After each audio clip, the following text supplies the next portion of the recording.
Okay, looks like I'm live. Oh, I got company now. Hearts love, how you doing?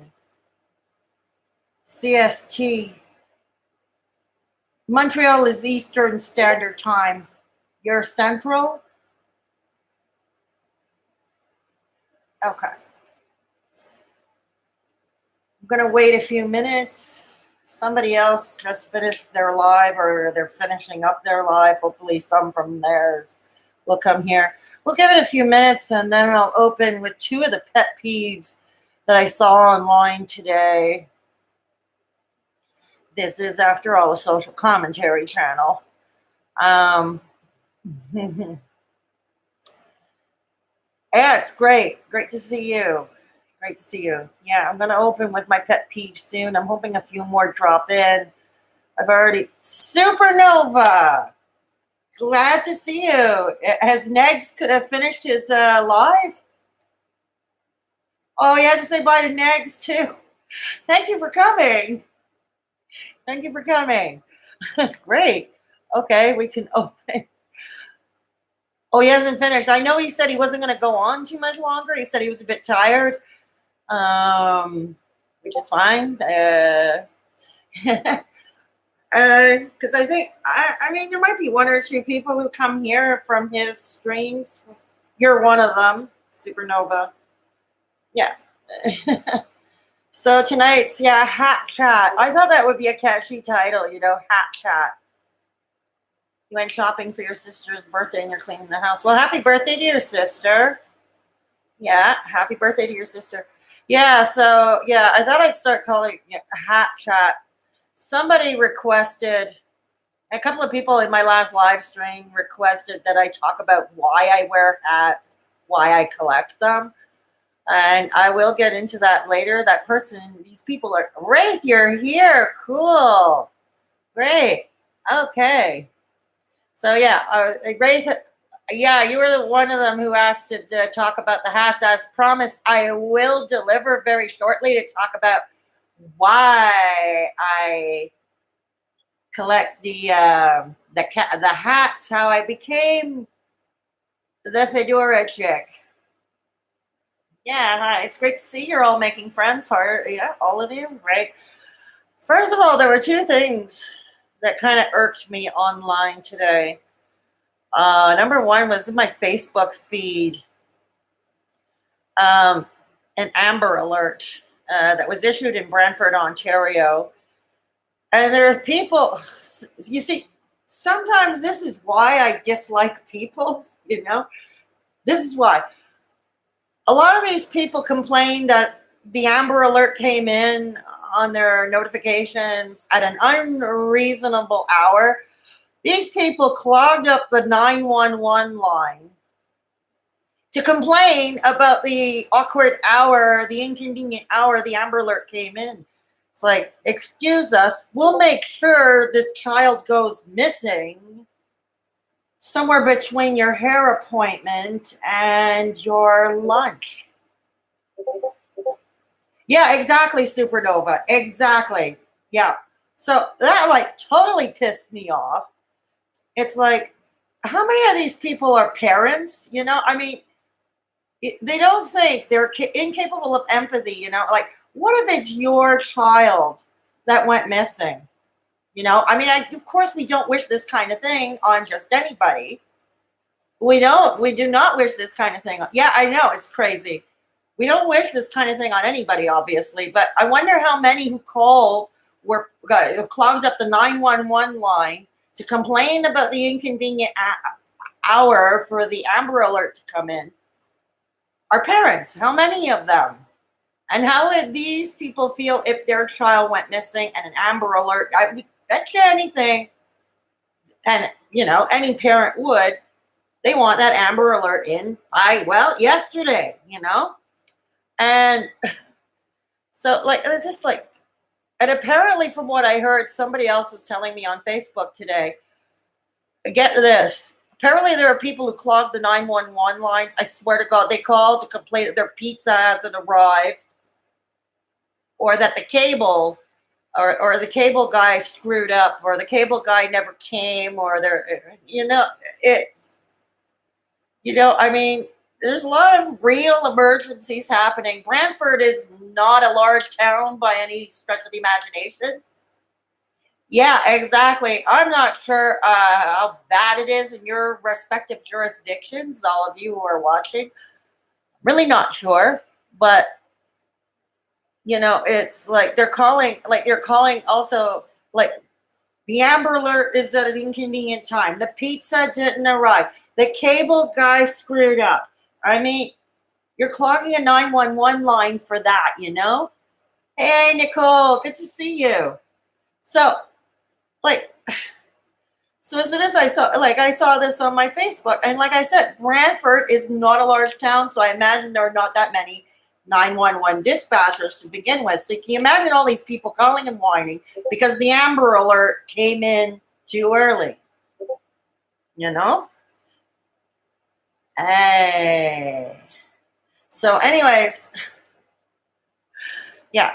So, and then my second pet peeve, it falls on my video series a bit that I've been working on. I've already got a couple of videos up on that, and that is employment and mental health. I've already got a couple of videos. I will link that playlist in the description box a little later on after this stream. I will do that. Okay, and so. So, once again, I'm not going to name this YouTuber because I suppose I could. It's a channel I don't really watch except to have white noise in the house when I need to take a nap or I need to focus on something else, you know? Oh, Nicole. Okay, first I got rid of one of my pet peeves online today, which was in a small town in Brantford, Ontario. Okay, there was an Amber Alert issued. It probably was in the wee hours of the morning or something, like in the wee hours. Kidnapping knows no time. Apparently, a bunch of people, according to the newsreels, a bunch of people called 911 to complain that the Amber Alert came in and woke them up. No, I kid you not. So, anyways, the next pet peeve I was going on, it goes to why it inspired my series, Mental Health and Work. And it's a guy apparently who suffers from anxiety to the point where he cannot work. And that happens to many of us. It is problematic when you suffer from anxiety, right? And anyways, the guy got his driver's license. He did a video today. He got his driver's license. Okay, big whoop. I don't drive. I never did. I tried it once. Okay, somebody tried to teach me. I almost went through a plate glass window, and I decided that was it. I'm going to do my good deed for society. No more Montreal bad drivers. No, one less Montreal bad driver. I never got behind the wheel of a car again. So anyways, this guy, he does a video, talk about he got his license and all that, and they're saying, oh, you're finally being an adult. You're a 30-year-old adult. Oh, geez, I'm 51 years old, and I never adulted because I never got a driver's license. I can think of plenty of other reasons why I never adulted, that my adult growth stunted, but not driving is one of them. And I always thought that being an adult also means being able to admit your shortcomings. And in my case, driving is not for me. Bad things will come. Yeah, it's the channel Eric Cook. Okay. I don't really have an opinion on him. I put him on for white noise, and his husband, Ricky, is kind of a sweet kid, but they all write on the comments section, when are you going to work? When are you going to work? When are you going to work? It's like, God. And then today it was like about the driving license, that he got his driver's license. And they're all saying, oh, you're finally becoming an adult. And it's like, oh, God.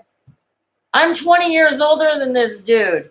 I don't drive, okay? Like I said, my adulting may have been stunted along the way. Yeah, I agree. Yeah, we should not drive, So that kind of, I like that many that bike are not adults. Yeah, true. We have a bike sharing program here in Montreal. It's called the Bixie, and there's a competitor called Jump, whereas you can rent a bike. It's kind of like Car2Go or auto sharing program, So, yeah.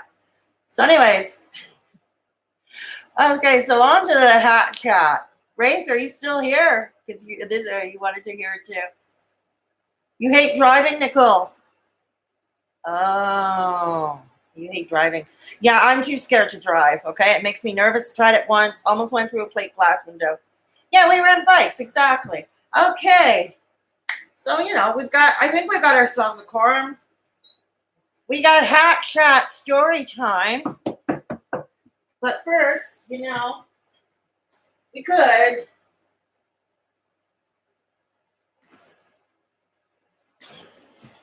Okay, I don't know. Could this be a thumbnail? Oh, yeah, I walk too. Okay. Hey, this is a new look. Okay. This is a new look. Okay. So yeah. So some of you have been. Thank you, Master Jedi. Good to see you. Cat in the hat. I don't have a cat though. Yeah. I do plan to do a separate video on that, Nicole, about telling my own story. I was hoping to get somebody on Google Hangouts with me while I do it. Kind of like a hand holding kind of thing. I still have that to figure out, but I do plan to do that before the end of this week, before Hangouts on Air is discontinued. You try to, yeah, good. Yeah, so I will. No, I do plan to do that, but usually these live chats I keep. But anyways, the hats. I started wearing the hats when I was 15. I started wearing the hats when I was 15. What had happened was there was a chain of hairstylists called Bag, okay, in the 80s. And so everything was cheap, but goes the old adage, unfortunately, you get what you pay for. I got my first perm. Yes, the perm was very much in my day, big hair and everything, right? And oh, that's okay. That's okay. So anyways, um when I was 15, I got the perm. The solution, whatever it was, my scalp reacted badly to it, and I ended up losing hair. And I ended up with a bald spot. So it's like, how cruel kids can be in high school, right? And so I started, just a friend, oh yeah, it was not pretty, let me tell you. And my hair was fried. So there was a friend acquaintance who felt bad for me. She had a fedora, a nice, cool black fedora, and she loaned it to me so I can go through school. I mean, kids are freaking cruel enough as it is, and uh, so the kids are cruel enough. So I started wearing fedoras, much to my parents' dismay, because my parents always hated them. But what do you want? You would prefer I go through life with a bald spot? Or would you prefer I cover it up to go to school? I thought the style suited me after all, and then I was getting compliments because in the past and all through school, every kid used to say I was hideous, I was ugly, I was hideous. I mean, hell, even my own parents never thought I was cute. Go figure. So, but I did get a second best compliment. People started telling me I looked like Janis Joplin. And I love her music. I love her singing. No female could ever belt out the tunes, and she could. So I took it as a compliment, and then I started buying round glasses to go with the look. It's like, okay, I love Janis too. Yeah, so when they said that I looked like her, it was kind of like an honor, It's like, okay, I may not be beautiful per se, or pretty or attractive, but to look like a rock icon, that is the second best thing. Okay. So I kept the look ever since then, started unhealthy, like a rather unhealthy collection. Like I've got some of them on my head right now, and got some of them on my head right now, you know. And that would have made a great thumbnail. Yeah, that would have made a super cool thumbnail. You know, maybe I'll change the thumbnail or hang on. Let me take a screen. Let me take a. Okay. There we go. Might make a thumbnail for some other time. So, you know, it was, so I kept it. Uh-oh. Uh-oh. Are we still on? Are we still on? Okay. Are you okay? Did you guys lose the video or the audio? Because I know it froze a bit here. Are we all back? Okay, good. We're all back. Okay. So can you see or hear me? Heart? Yeah, okay. So anyways. So anyways, that was that, you know, so, you know, I kept up the hats ever since then. You know, like I said, my parents never liked them.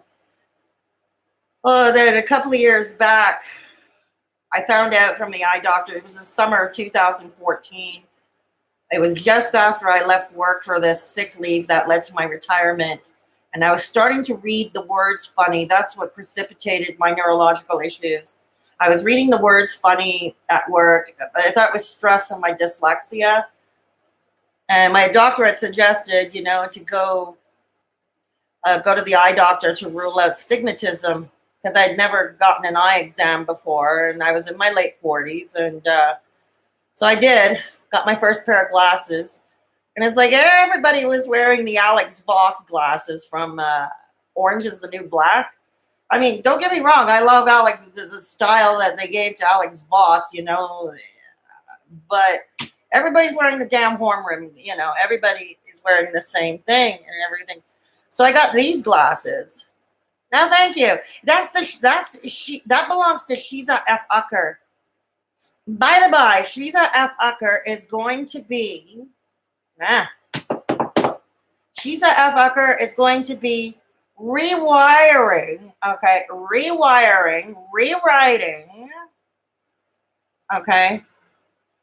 the Rewired Souls ebook. Okay? Yeah. We'll do a better story time out of that. We'll do a better little story time out of that. I did not finish reading it because, in all honesty, after the second page, I was starting to get a migraine. My dyslexic brain was going haywire. The font is terrible. You know, it's like, I can't do this. And then I started getting the highlights, like terrible highlights, like from Twitter, from Hedda Gold alluded to that in her last video a couple of days back. I've been seeing it on Twitter and I think on Discord too. He had went out and hurt a lot of people. Jason of these four walls as well. Yeah, cancel culture. That's the one. Yeah, the editing is bad too, Supernova. Yeah. Chris Booty was too cheap to get an editor. I love Jason too. Yeah, Chris Booty, the Rewired Soul, okay, was too cheap to get a bloody editor. Okay? He's just too cheap to get a bloody editor. And yeah, he was just too bloody cheap. And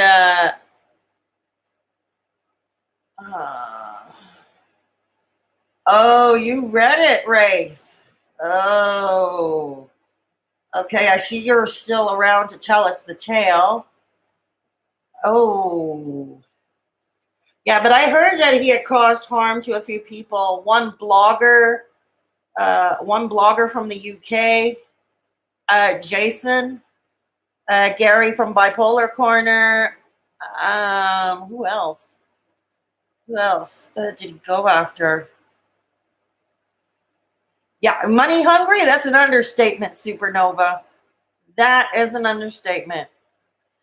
I mean, first he considers his idea of parody is playing dress up with a cat.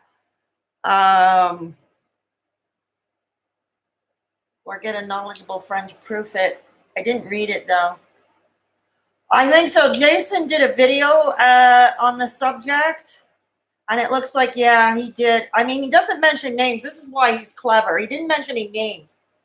Oh, and here's the other twisted thing, Supernova. I'm glad you brought that up. I really am. here's the twisted thing. He kept saying it's a free download, right? It was a free download, but he was suggesting donations, okay? A donation of some kind. So the first time, okay, now call me crazy.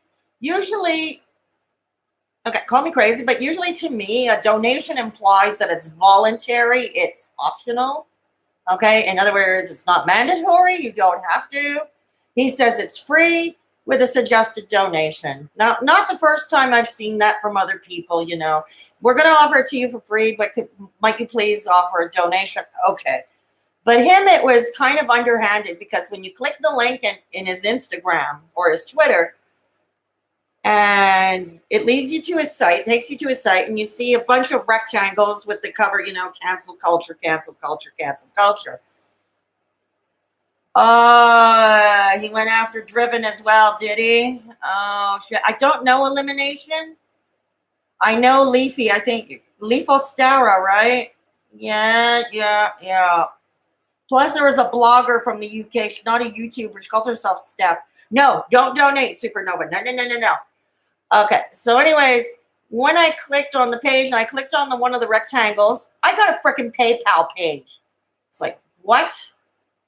I got a PayPal page, like coming up in front of me. It's like, what? He said it was a free download. Donation is suggested. I was thinking I was going to get the PDF to download, right? Yeah, Leafy Greens. Yeah, she calls herself Leafostara now. She calls herself Leafostara. She doesn't call herself Leafy Greens anymore. She calls herself Leafostara. Yeah, baby Clementine is born a week ago, apparently. Yeah, baby Clementine was born. Anyways, back to what I was saying. Yeah, so I got this PayPal page coming up in front of me, and it's like, what the fuck is this? You know? So the ebook is not free after all.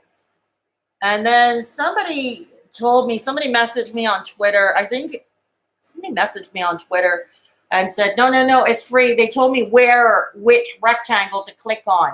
So it's 3 identical rectangles with the ebook cover, and you kind of have to pick and choose one.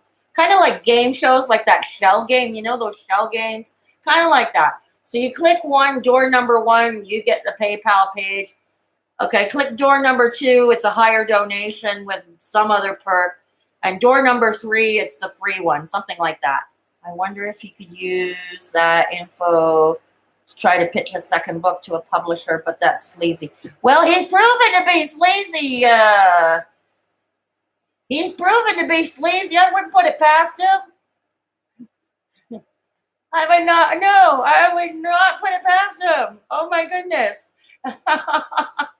No, that is pretty freaking sleazy. So I swear. So what happened was, Jax, I think it was Jaxie from According to Jaxie. She explained to me how it worked and how to get it, but not before somebody, I can't give her name. I promised I would keep her anonymous, but some good Samaritan passed me the link to the PDF. So I got it, and I didn't have to pay a cent for it.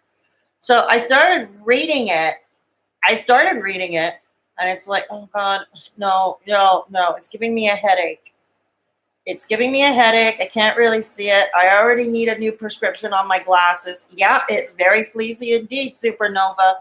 But so is he, isn't he? I mean, the way it was done, you know? Nice going, dude. So yeah, I had heard that he had heard like to the border of slander in that ebook. He doesn't mention names, and this is what makes it clever. So but he gives enough information for those applicable would know who they are, but they cannot go sue him for slander or libel because he doesn't mention their names. And this is what makes it freaking clever. I wouldn't be surprised if he passed it. He didn't pass it through an editor. It needs an editor. But he probably passed it through a lawyer. And I wouldn't be surprised he would have passed it through a lawyer. And you better believe he's pushing another book. It's that Rewire Your Anxiety book. He's got another book called Rewire Your Anger. Yeah.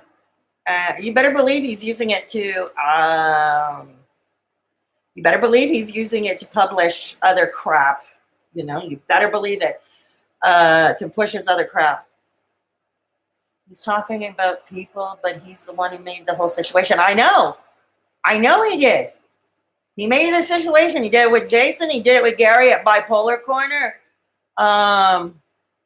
There was Leafy Greens, now Leaf Ostara.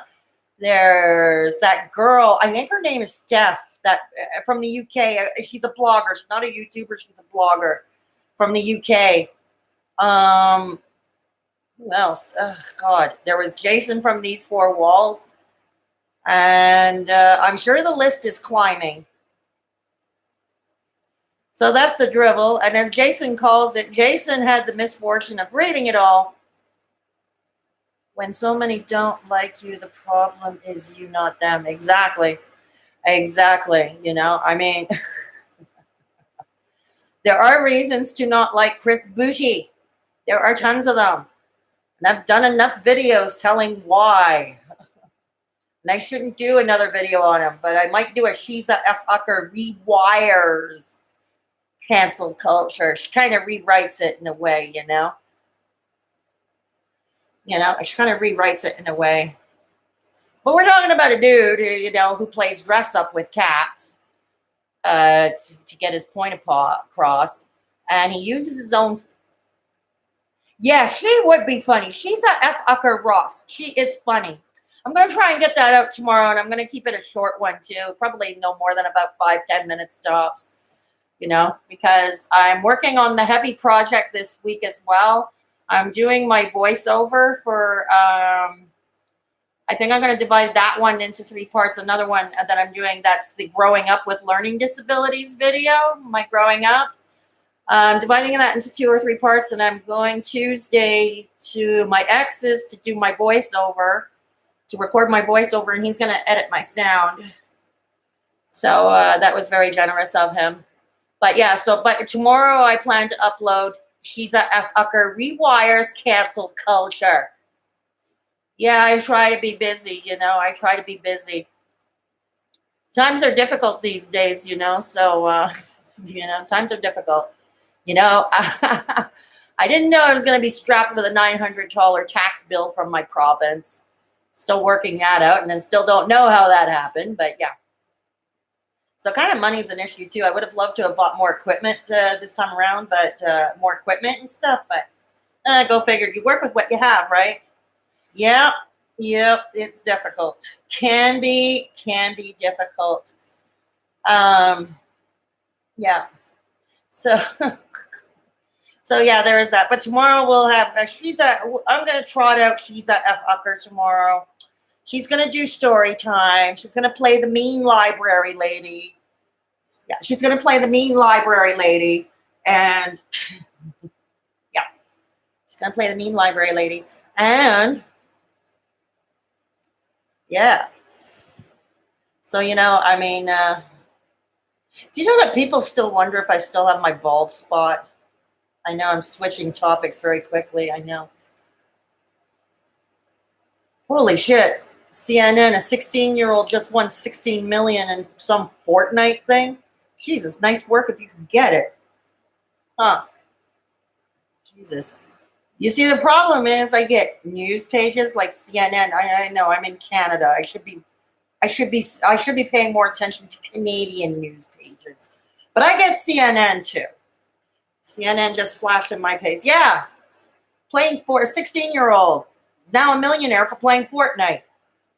Go figure. He's not making any money, huh? Well,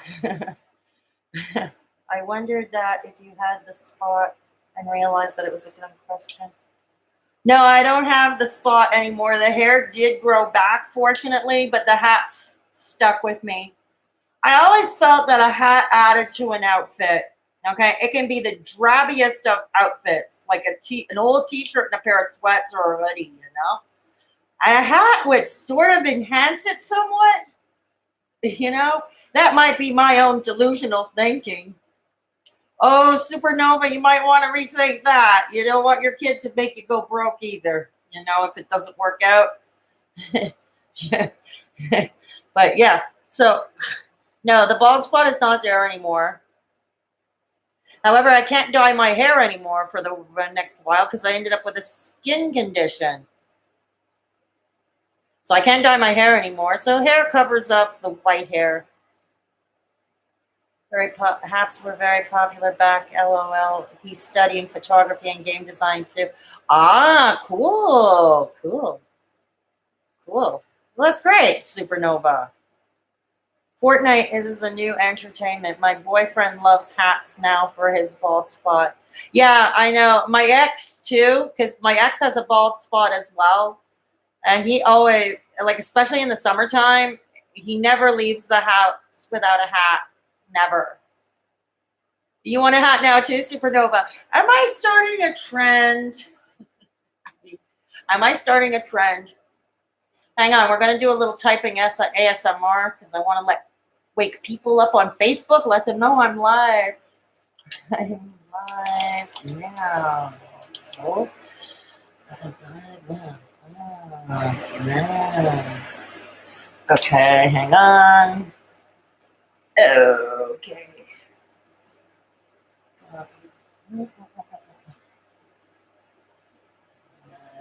Okay.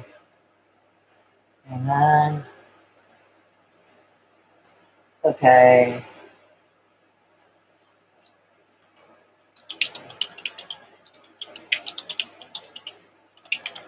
Okay, sorry. It's hard for me to multitask. Just put it on my Facebook. Okay, there we go. So, any recommendations where to find them? Pretty much any store. I mean, they can go from the really low end. I mean, like things in the United States, you got Walmart or Target. I'm sure you can find them, or places like Marshalls. Whatever you have in the United States.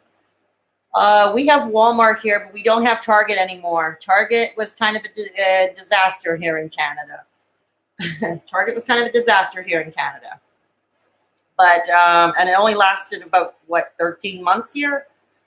So, yeah, I would say you can go to Walmart for the cheaper end, department stores, a lot of places. Depending where you are, there are places like haberdasheries or places that sell hats, but that could be more on the high end and more expensive, you know? Target's pricey where you are.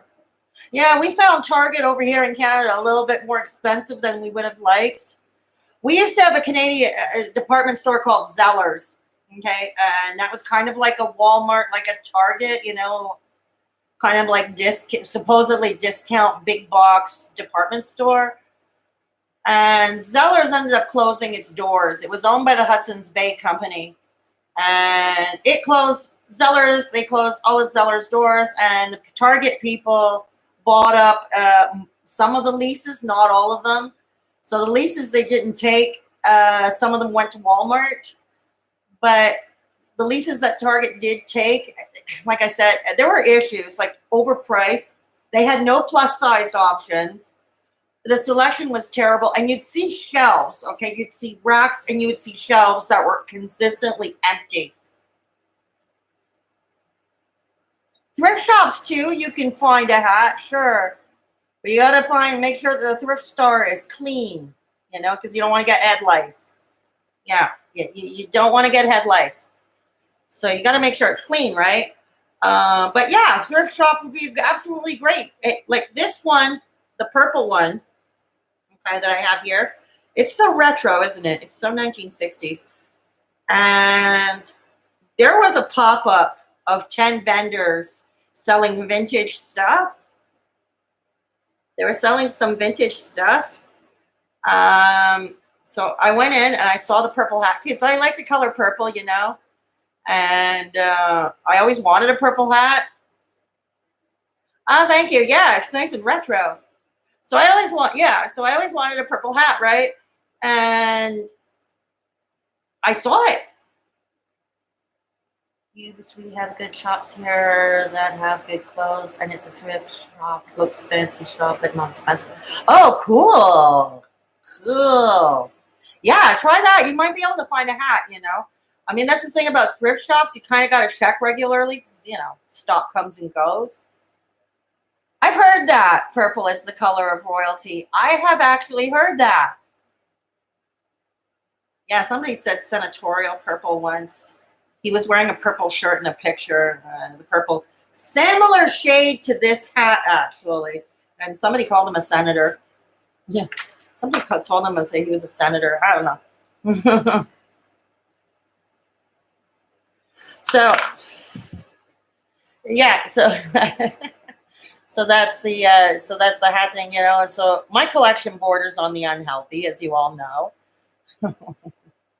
It's all on the unhealthy. Yeah, I've got red too. I like red. Yeah, I like red. I like black, and I like purple.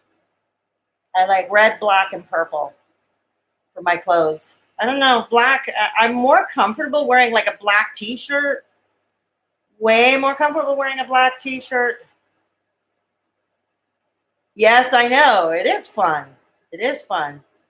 Yeah, absolutely. I mean, I would never spend $200 on a hat. That's a given. I wouldn't even spend $100 on a hat. That too is a given. And there's places in Montreal, these haberdasheries in Montreal that have that at those prices. But are there some you only wear in the winter or summer? Yeah, absolutely. Okay. This is Sheeza F. Ucker. That's the Sheeza F. Ucker. Because she's kind of beatniky. Oh, you live in Las Vegas. Okay, understood. So this is, Sheeza F. Ucker. And she's kind of beatniky. This is winter. This is summer. This is, I don't know, any time of year. If it's not 35 above, I'll wear this one. If it's not like 30 or 30 above, that's Celsius. Sorry, I don't know what that is in Fahrenheit. Yes, we in Canada are on the metric system. And if I knew how to convert, but feel free to, if you have a converter, feel free. But 30 or 35 is pretty warm here. And it gets like that. So, I mean, the reason I'm getting away with it, wearing it now in my apartment, these felt hats, is because I've got the AC running. That's the noise you hear in the background. When you don't have a hat on, how do I feel? Naked. Exactly. I feel naked without a hat. When I was working as a stripper, I even wore hats. I use hats as part of my routine, as part of my shtick. Yeah, exactly. It's part of my shtick. So, yeah, it's all part of the shtick. You are a stopper. I want to a stripper. You want to hear that story? Hats are sexy. I'm going to do another video on that, the stripper thing. It's also part of my drug story, which I want to put in a separate video as well. I'm sorry to have to compartmentalize here, but I did plan to do a video later this week about my drug story, and I would touch upon my stripping career. Although stripping career, I'm wondering if that's better for Patreon. Yeah, it does. The unfortunate problem, my problem is freaking YouTube. Okay, it's YouTube. Because YouTube nowadays wants things nice, happy, joy, family-friendly content. Oops, I forgot to put an age restriction on this live stream. I'll do it later. Forgot to put an age restriction on. Oh. Yeah, they are. Anybody notice Petty Page? Any of you familiar with Petty Page? She's now got a glossary that she shares on a Google Drive now at the description box on her videos.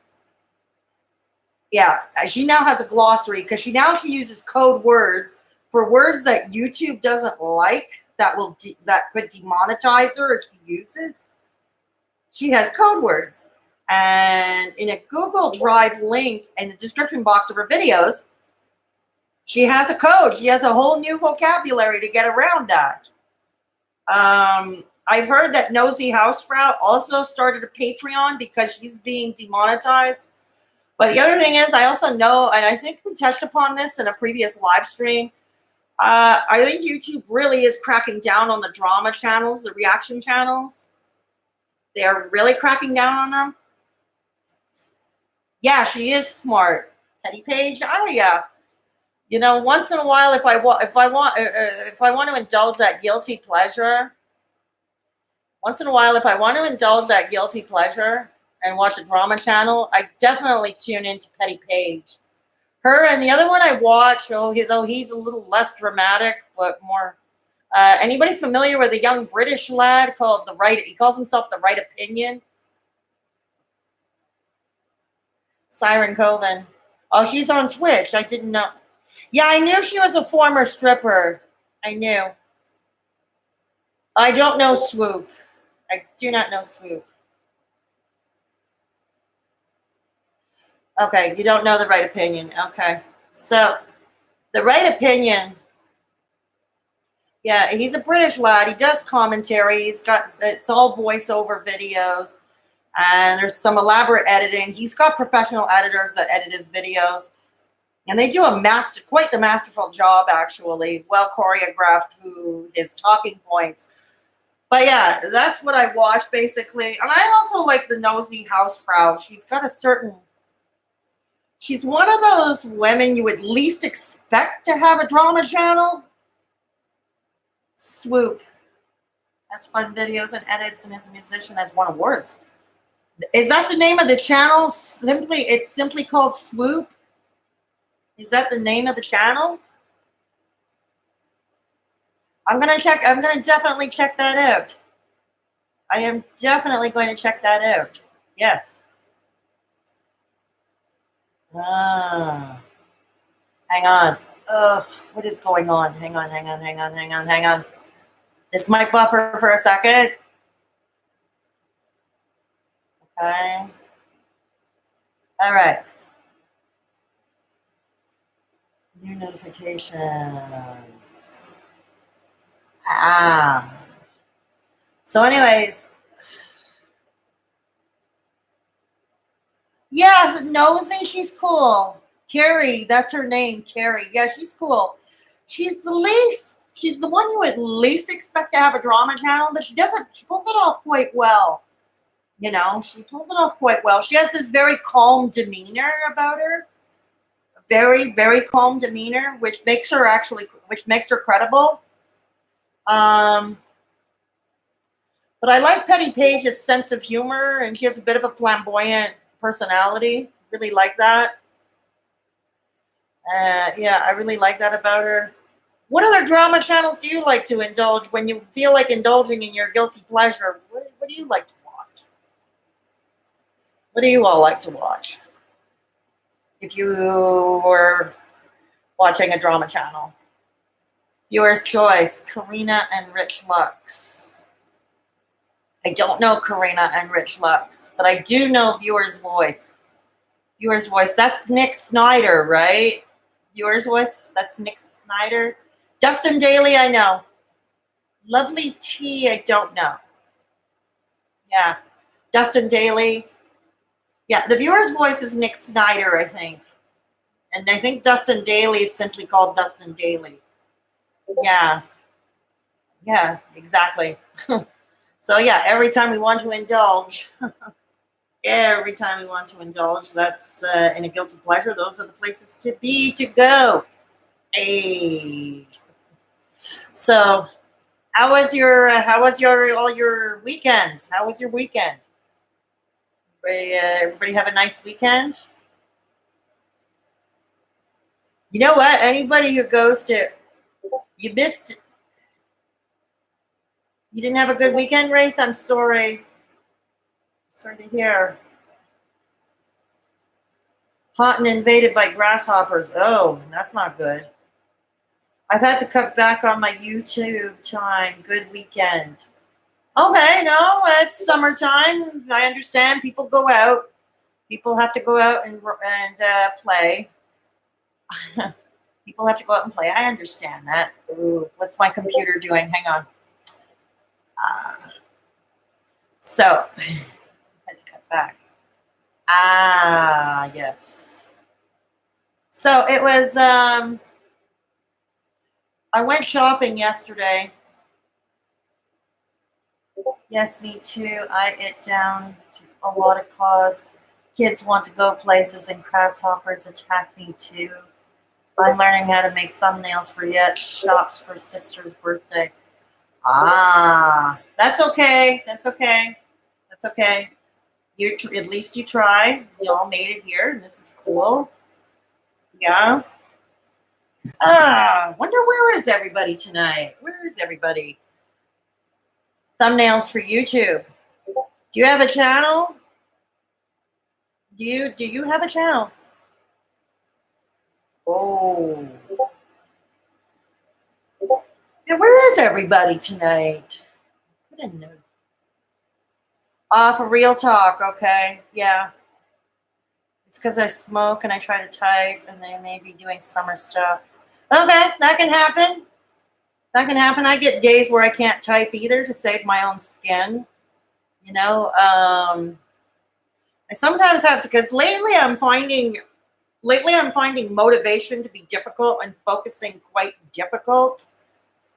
It has been a bit of a rough time around here lately, so I'm trying to get these projects off, and going to the races. Um, trying to grow my channel,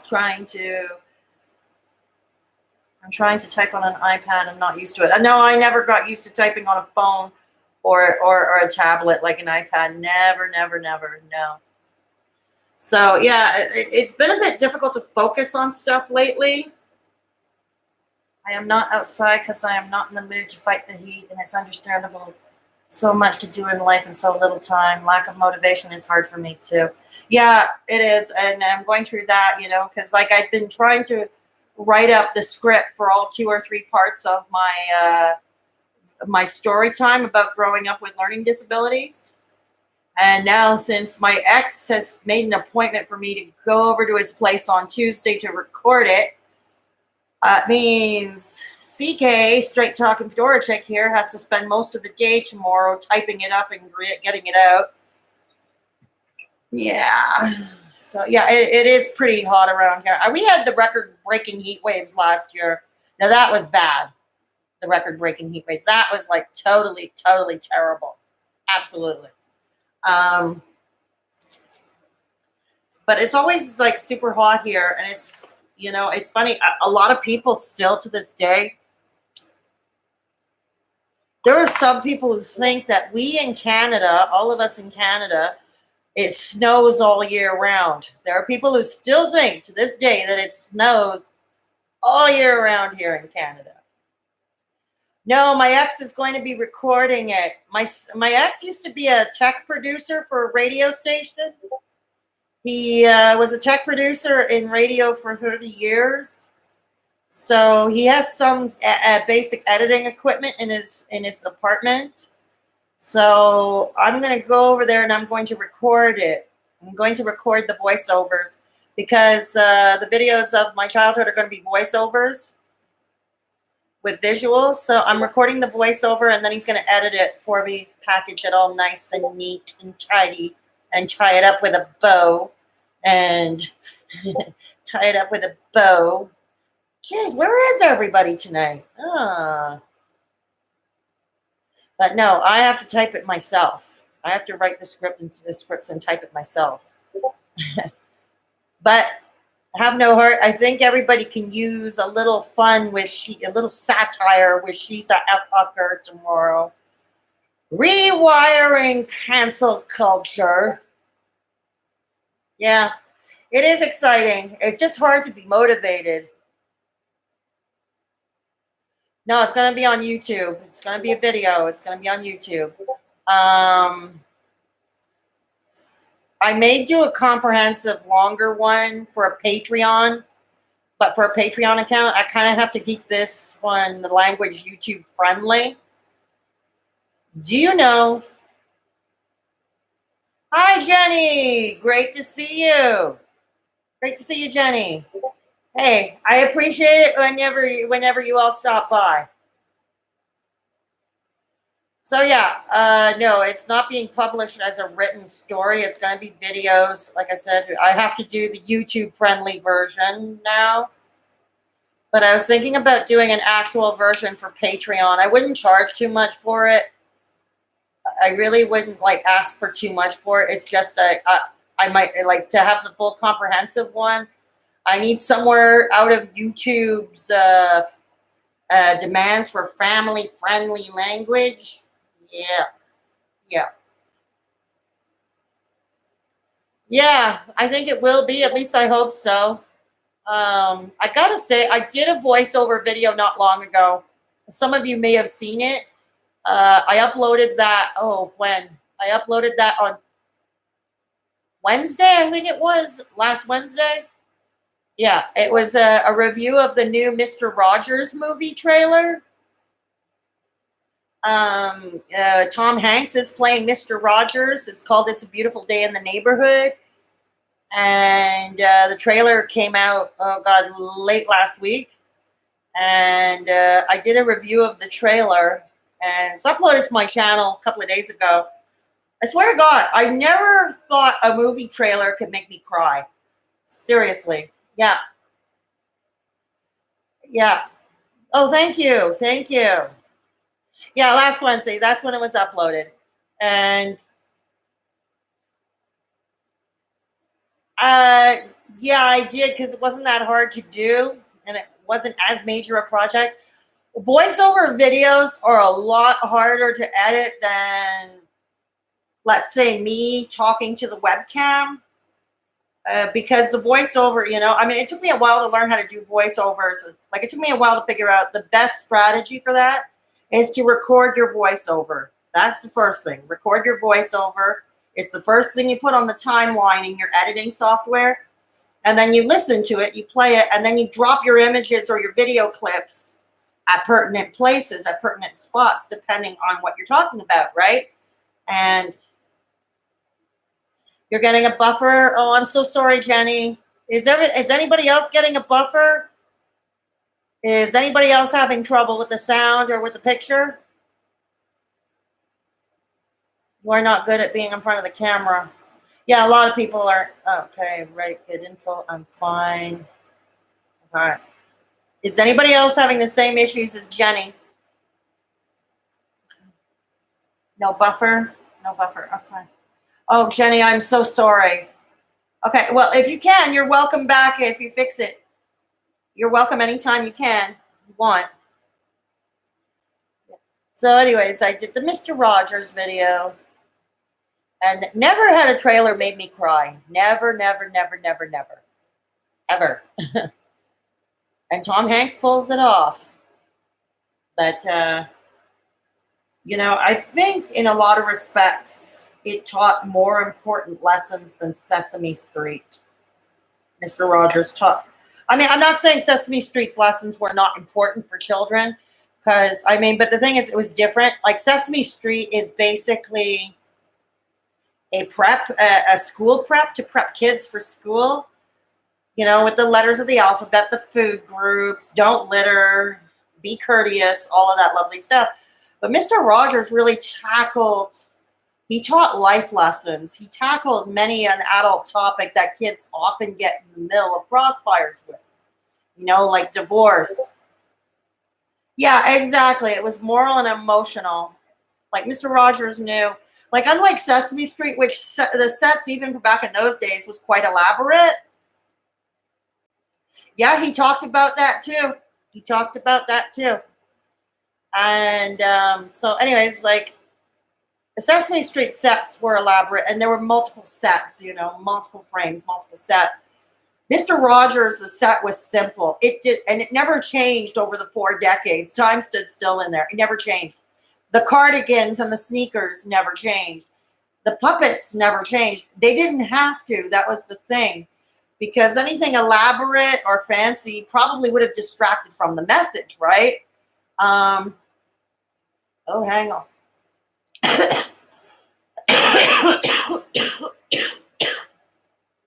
Hang on. Oh, I'm getting a message. Oh, I gotta tell her. Girl. No, I'm still on. I'm still on. Stream. Join us. Okay, there we go. Hopefully she'll come. She'll come. Yeah, kids can understand. Exactly. And like he would never patronize a child. He would never take them down. No, I never saw the documentary. I know what you're talking about. The last year, the documentary called Won't You Be My Neighbor? No, I never, no. I never saw that. And I can't find it anywhere online. Yeah, so I heard, and I'd love to watch it, but I can't find it anywhere online. And I don't have a TV. I haven't had a TV for years now, and it's not exactly high on my list of priorities to purchase one. That's why I liked him. He made me feel like he would understand me and not make me feel like a stupid kid. It's on HBO. Yeah, except I don't have a TV. That's the problem. And I don't really have the money to buy a TV right now. You watch it on an airplane. You don't have TV either. I don't know. These days we can get so much of our content, between YouTube. I do have a Netflix subscription, which I watch off my computer. My computer monitor is a 21.5 inches. It's a 21.5 inch iMac. So I get all my content pretty much online. And like I said, I do have a subscription to Netflix. So yeah, I caught Orange is the New Black. Caught the last season. Did anybody follow Orange is the New Black? You have Cody. I've heard of Cody. Yeah, hopefully Netflix will get the documentary. Yeah. We tried to put Cody on this computer. It really didn't work out. It really did not work out to put Cody on this computer. No. You watched several seasons of Orange is the New Black? The last season was really good, and particularly the last episode. Yeah, the last episode. I'm not going to give it away if you haven't watched it. The last season, but particularly the last episode. Some surprises. I'll tell you this much. Some surprises that you would not have expected. Was quite poignant, It's like, oh no, they're over already. It seems like yesterday I was binge watching seasons 1 and 2. Yeah. Anybody else like a Netflix series? Anybody tune into, say, Grace and Frankie? Anybody like them, Grace and Frankie? Yeah, you should, Hearts. You should. I got a good Cody build, and it works good, and I have to catch up and watch Orange. Yes. Yeah. Well, Grace and Frankie, they change their season every winter. I don't know if they're going to have another season because they've been on for quite a while too. Oh, me too. I particularly love Grace. I love in a different way. Like she's the uptight societal matron who has to do the right thing, but no wonder she's so uptight. It's like a different way. But I love Frankie, the hippie, It's kind of, living with Frankie kind of balances Grace out. They are coming back for another season. I'll tell you one series I could never get into. Everybody told me I should watch it. Yeah, I like Grace too. And I also like Sam Waterston as Saul. The sort of like, he's like the emotional, he's like the emotional. The other one is like the straight, straight now. Martin Sheen's character is just like the straight, and Saul is like the one who will start crying and he gets emotional. And it's, yeah. Yeah. You see him running around in his Hawaiian shirts, these really loud Hawaiian shirts. And, it's kind of the last. He's crying. In the last season, you remember he got a puppy, and he was trying to make everyone believe that he got a rescue because buying from a breeder goes against his values, But you didn't find a puppy at the rescue because there was none that really spoke to him. I know, he's so emotional. He cries. He's like, he's like so emotional. He's like, ah, you know, it's, he is. Oh, he so totally is. I mean, no, the characters are quite quirky, and they're quite quirky. If there's one I'd like to smack, though, really smack, and I realize this is satire, so they had to make a Brienne, the daughter, like Grace's one of Grace's daughters, Brianna. Like she's so shallow and so self-centered and so wrapped up in her own world that she doesn't realize that there's a family crisis. You know? Yeah, vibrators for old people. I remember that. They were purple. They were looked so pretty. They were purple. Brian is Grace. Yeah. Yeah. Yeah, purple. The vibrators were purple. Yeah. And what was it? They made a lube. They made a lubricant, out of sweet potatoes, yams. Like she is so much like her, but don't want to admit she's like her mom. No. But Brienne is like her mom, or like maybe an older version of her mom. Some new people here. Welcome. We're discussing, well, whatever you want to talk about. We're discussing our favorite Netflix series. Yeah, the lube was made out of yams. Exactly. Exactly. And purple vibrators for people with arthritis.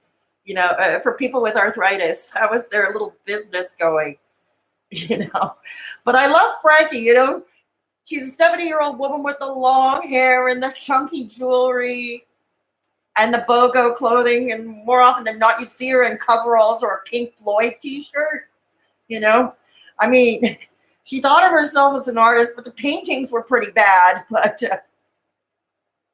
I like the show Stranger Things, LOL, and I need that vibrator soon. Oh, dear. Oh, no. Oh, no. No. Yeah, she is. She is. She is quite awesome. Lily Tomlin. Yeah. Lily Tomlin. Oh, she is awesome. Well, you know that, I don't know if this is before your time, but in 1979 or 1980, Lily Tomlin and Jane Fonda worked together with Dolly Parton in a movie. Anybody remember 9 to 5?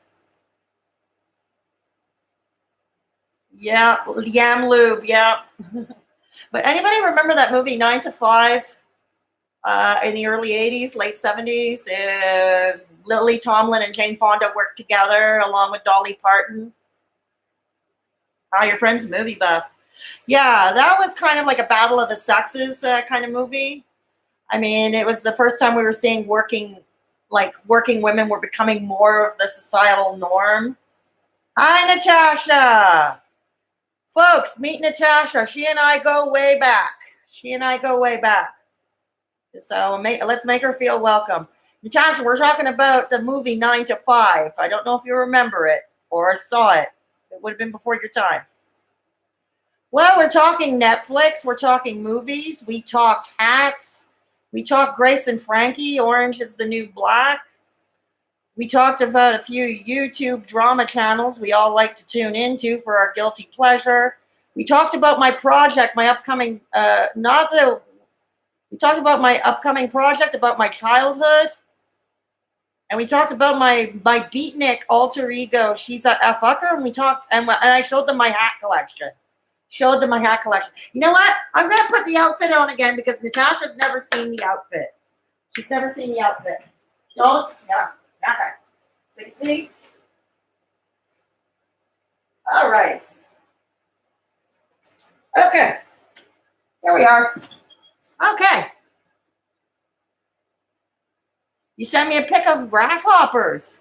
Oh, I'll look at it later. Thank you, Supernova. Thank you. Hey, Natasha, what do you think? Could this be a new fashion statement to go out in public? Okay. So, actually, it's not that heavy wearing all those hats at once. It's not that heavy. Cindy, hi. Cindy. Hi, Cindy. Oh, no, we're done talking about the dildos. I promise. We're done talking about them. We were talking about this Grace and Frankie earlier on Netflix. We were talking. Unbreakable Kimmy Schmidt. I never could get into that Unbreakable Kimmy Schmidt. I never could get into that. And it's too bad. I don't know. I mean, I like the quirky premise. You know, the quirky landlady played masterfully by Carol Kane. It was masterfully played. Yeah, Cindy, stick around. Stick around. So I never could get into it. I like the premise of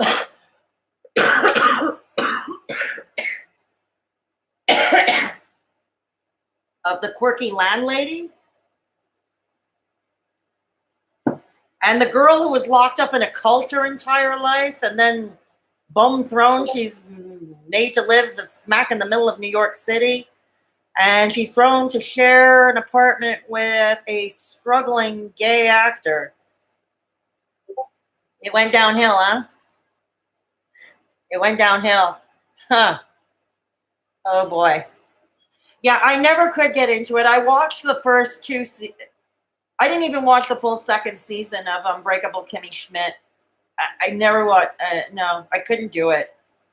Couldn't do it. It's too bad. You haven't seen Santa Clara Diet. I've heard of that. Didn't watch it. Didn't watch Santa Clara Diet. No. So what are your some of your favorite Netflix series? Kimmy is too much, but I liked it. But it started getting too much. Not make sense. Making fun of the. Yeah. No. Not good. Not good. No. You're right. So who wants to? What are some of your favorite series? On Netflix or on TV. Maybe you can catch me up. Like I said, I'm so behind in the times these days. Maybe you can catch me up with pop culture. Yeah, I like foreign movies and documentaries too. I like them too. And yeah, what else is there? There was another show. Excuse me. I haven't been able to find any good ones lately. No, me either. I was just saying earlier, the last thing I watched was the last and final season of Orange is the New Black, which I loved. I'm not going to give it away because some here in this chat are following the show and they haven't finished watching it, so I'm not going to give it away. I know, but there are not that many good movies lately. I'm watching a new show on Netflix, Afterlife with a Girl from Battlestar Galactica. I've heard about it. Okay, cool. Yeah.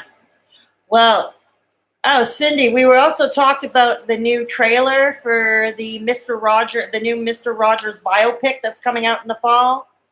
It's a Beautiful Day in the Neighborhood with Tom Hanks as Mr. Rogers. Surely you've all seen it. Afterlife is awesome. No, they don't. No, they don't. No. But yeah, but I'm looking forward to the new Mr. Rogers biopic with Tom Hanks. Yeah, me too. Me too, Cindy. Me too. I'm looking forward to the new Mr. Rogers biopic. In the trailer, from what I've seen, it looks like Tom Hanks pulls it off quite well. And thanks to the magic of makeup, they got him to look like the iconic children's TV show host. But I'm looking forward to that. It's going to be released first, though, at the Toronto International Film Festival this September. Lucifer? I don't know Lucifer. I do not know that one. No, I do not know that one. Huh. I'll have to look at my Netflix directory. That's the word I'm looking for. Directory. Yeah, I have to look for it. And yeah, I have to look for it. YouTube has some good movies. There's a channel called YouTube Movies. I'll have to look into that, Cindy. Yeah, it was in Fox Ends was canceled. He's in Umbrella. Umbrella Academy, Chilling Adventures of Sabrina. Yeah, I've heard of Sabrina. That's based on the Sabrina the Teenage Witch, right? Yeah, that is based on this Sabrina the Teenage Witch. Haunting on Hill made me scared. Ah. Yeah, we don't get Hulu TV here in Canada. I would love to get Hulu here in here. I would love to have it around here, to make a nice change of pace from Netflix. But I would love to. But we don't get Hulu here. I don't know. I'm going to have to get a VPN, though. Maybe with a VPN, I might be able to access it. There's some good ones that's free, too. Oh, it's free, Cindy. Okay, cool. I am going to definitely look into that. Yeah, I'm going to definitely look into that. So it's free, too. Oh, cool. I'm always looking for something good to watch, Sometimes I have to pass the time. Amazon Prime gives you 30 days and has some good shows. May look into that too. I'll see. I can't subscribe to all of them because I'd be broke. My bills would never get paid. And then I'd end up paying the same thing that people pay for cable. I remember Criminal Minds.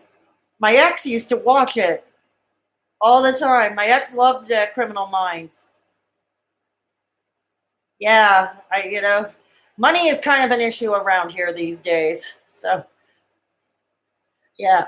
And because I haven't hit the YouTube thresholds, my channel is not monetized. But I am thinking of starting a Patreon. But not really for the money, but more for content that I could put up that YouTube doesn't seem to like. So, I know we tried putting Cody on this computer. It doesn't work. We tried, and it really didn't work. So we kind of had to. You're lucky you got it to work on yours. Patreon? Yeah, I mean, I wouldn't charge. I wouldn't have tiers that were too expensive because I do want people to come and watch the content, and I'm not going to charge an arm and a leg, because a lot of people are not that rich either. It's just basically more for content that is. Yeah, I wish you were here too, Supernova.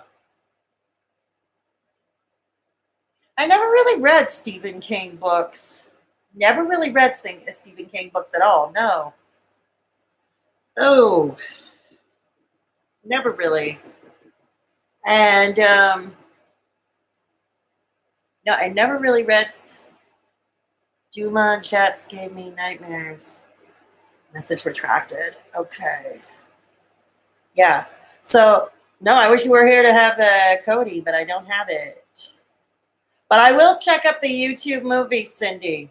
I will definitely check it out. Free content is my thing. Yeah, back to what I was saying. Yeah, so the Patreon is more for the content because YouTube these days, it's gotten to a point they're demonetizing left and right. They are demonetizing. This channel is not monetized because I haven't met the thresholds, which already makes it harder and challenging and problematic for smaller creators. But there are things you can't talk about anymore.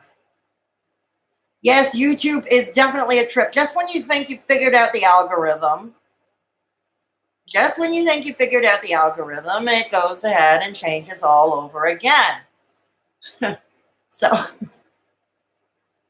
yeah. So it's difficult. Master, it made me scared. Was so physiological scares. Okay. Yeah. I've never read a Stephen King novel, though. No, I haven't. Do My Key. I've never heard of the Do My Key. I've never heard. No, yeah, you're all mentioning the Do My Key, and I've never heard of it. Let me get. Is that on Netflix or on the YouTube movies? That's okay, Supernova. You never have to apologize here. I encourage free speech here. I mean, to a point, but yeah. It's the least gory book, I would say. My brain has so much info. Yeah, my brain has a lot of info too. Sometimes it's a lot. The problem with the info in my brain is that I forget a lot of it. Especially these days, I do tend to forget a lot of information. I forget sometimes certain tasks. I've almost set fire to my kitchen a few times, which means if I do a cooking video on my other channel, I have to do it with somebody else. I have to have somebody else with me to make sure I don't forget to turn off the stove.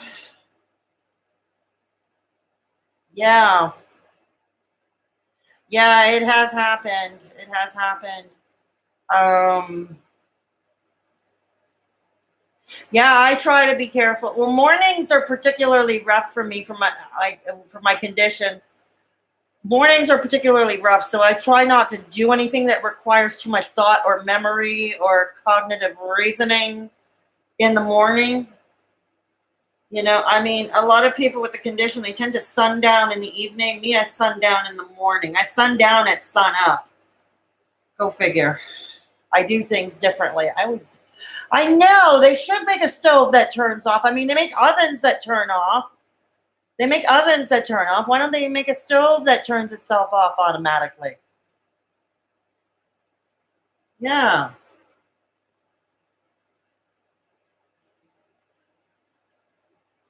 It's an green tea kind of evening. Iced green tea.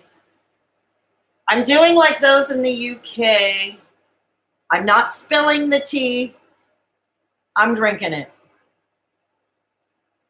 In the word, to paraphrase Petty Page.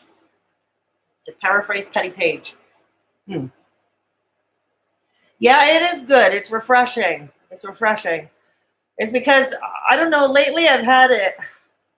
Here's the weird thing. I usually never drink pop unless it's ginger ale on an upset stomach. But I've been feeling nostalgic lately for root beer floats. So what am I doing? I'm going out buying root beer. Okay. My mom burned her stove. She's having bad memory problems. Yeah, I can relate. I can relate. I'm sorry to hear, Supernova. We should invent it. We need an engineer, though, Cindy. We would need an engineer, somebody to do the electronic newfangled stuff. Get a patent. Yeah, burners, all the switches on the burners that turn off automatically when you no longer need them, you know, like you pull the pot off or something, you know. Pull the pot off the stove or something like that. Or put timers, you know, because that's how it works. The oven that shuts itself off, it works with a timer, right? And when your timer dings and it's done, the oven shuts off. So we should, you know, have a timer for stuff that we cook on the burners, right? And it could work in that very similar fashion. You know, it could work very much in that very similar fashion. No,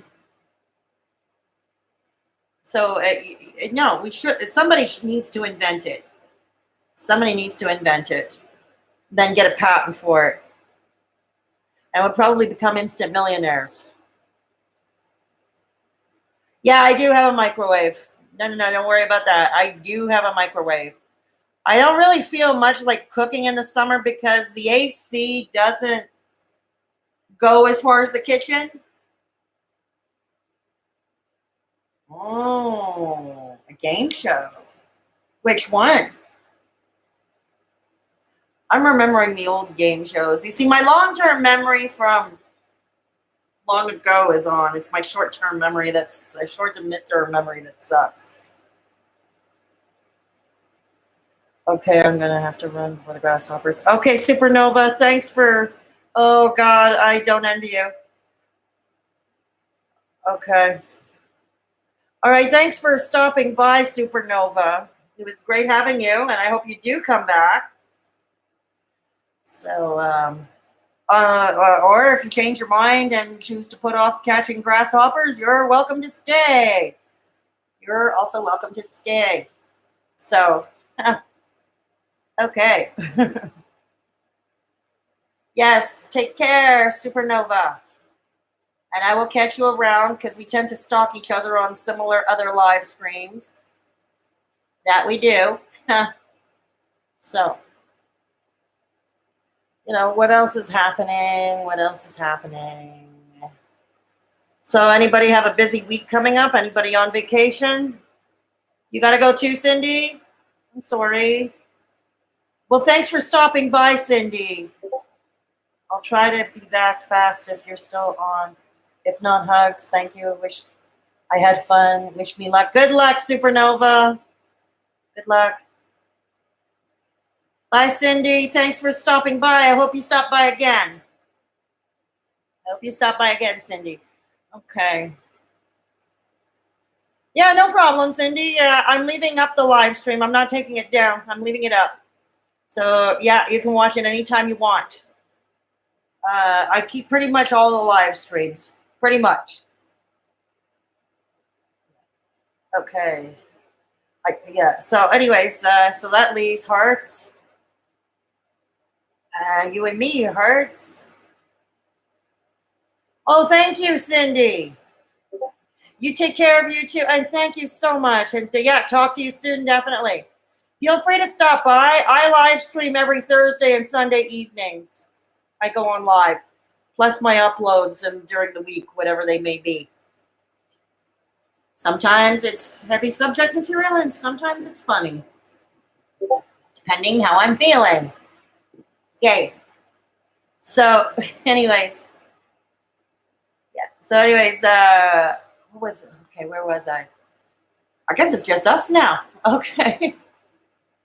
Okay, it's just us now. Okay. So, it's anybody on vacation here this week? Anybody on vacation? How many hats do I own? More than I can count on my hands. More than I can count on my hands. Oh, what have I got? I've got at least 25, I think, at last count. I stopped counting a while back. Yeah, I've lost count. I think the next thing I want to do, if it wasn't so darn expensive, is to collect tattoos. I'm not tattooed enough. And it's true, without my hats, I feel naked, which is weird for a former stripper. So, it's weird for a former stripper.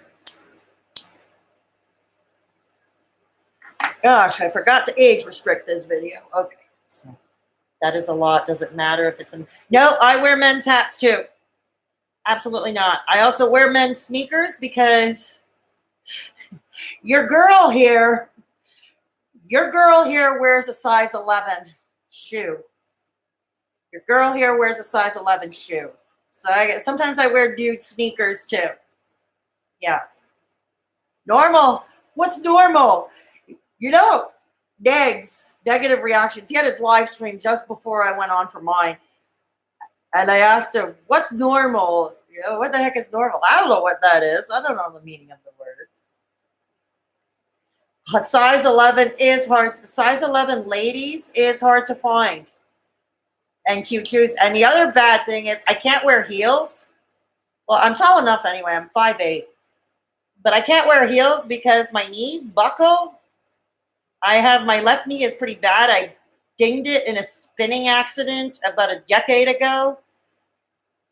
And the doctor at the hospital was recommending surgery. I said, no freaking way.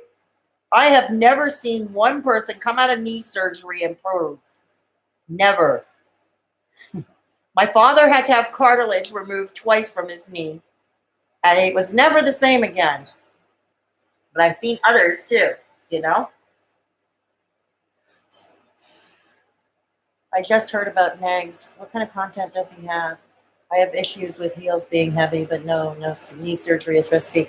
Yeah, Negs, what is best? I guess he's a variety channel. I mean, he talks about some of the YouTube drama that goes on. Talks about himself sometimes. Last night on his live stream, he got out his guitar and he started singing. He's actually a pretty good guitar player and a singer. He's got a pretty good voice. He's a little bit off the beaten path, but I like that. And I think YouTube is the perfect platform. Negative reactions. That's the full spell. Negative reactions. He is off the beaten path, but I like that. I think he's from somewhere in the American Midwest, if I'm not mistaken. But, I like that about him. He's off the beaten path. He's not a conformist. And that's what's great about him. But as I was saying, I think YouTube is the platform for those who are not conformists. You know what I mean? It's the perfect platform for those who are nonconformist.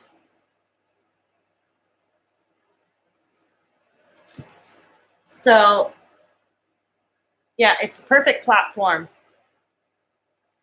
And, those of us who never quite fit in when we were young or even in our adulthood, not considered socially acceptable.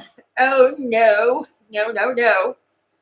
So I think YouTube is it's the perfect platform. And I found, like, I never fit in anywhere. Okay. I never, ever fit in anywhere. I've been watching some Brandon Ferris videos. He's a comedian and awkward, but I love his humor. Well, yeah, that's totally cool. I've never heard of him, but yeah, that's totally cool. Negative reactions, Negs, that's what people call him for short, Negs. His real name is Ron. Ron, I believe. I don't agree with everything he says or talks about, but for the most part, I find him quite entertaining. I find his live streams quite entertaining. So, yeah, I appreciate it. There was one time he did a puppet show. I'm Brandon Harris is the channel. I'll check that out. I will check that out. Yeah. So, yeah. But, yeah. It's great that the mental health YouTube channels are growing. It's really great. Great. I get drawn back to good content and I never fit in. No, I never fit in either. And that's largely why I started this channel. And I also find that a lot of people don't listen when I try to talk to them. It's like banging my head against a brick wall and then they don't want to hear it. And it's like, well, you're not hearing me. You're not listening. I can say it 7 different ways till Sunday. You're not listening. I wasn't that talented in art. I took art classes in high school for 2 years. I took 2 years of art, and I enjoyed the classes very much. Oh, I got to talk about the Hungarian hippie art teacher I had in the 10th grade. I'm going to save that for another live stream, though. I'm going to save that one for another live stream because I prefer to have more people in the live chat when I talk about him. Yeah, I'm going to wait for that. I think this Thursday's live stream, I'm going to talk about my own history with drugs because that's my sobriety birthday. But I'm going to have to get somebody to go on Hangouts with me, and it has to be before the 1st because I don't know what YouTube is going to replace it with, but all I know is that Hangouts broadcast on air is going to be discontinued. And I have no idea what YouTube's going to replace it with. But, yeah, I was thinking about having Jason of These Four Corners or Nicole of Real Talk Recovery come on with me. Kind of, some high hand-holding, I had 4 years of art, but just learned a little about a lot. Yeah. I think they would if it coordinate the schedule. And I may make an exception and do it on Wednesday because because Thursday is the 1st. And it's as of the 1st that the Hangouts on air is going to be discontinued. Now, is YouTube going to replace it with something else? I don't know. Leave it to YouTube. Leave it to Google to discontinue something and not find a suitable replacement for it. You like painting? I like painting. I'm not particularly good at it. I'm no Bob Ross, but I like it. I like it. And yeah, I'm no Bob Ross. Oh, I like cooking too, Ray. I like cooking. I know August is coming. It's this week. It's this week. I believe the American children go to back to school soon, huh? See, us are Canadian children, or at least here in my province, okay? Here in my province, the kids here in La Belle Province go to school like just before Labor Day. They start back. So like at the end of August, the last week of August, they go back. But I think American children go back in the middle of the month, I think. Yep. Yay.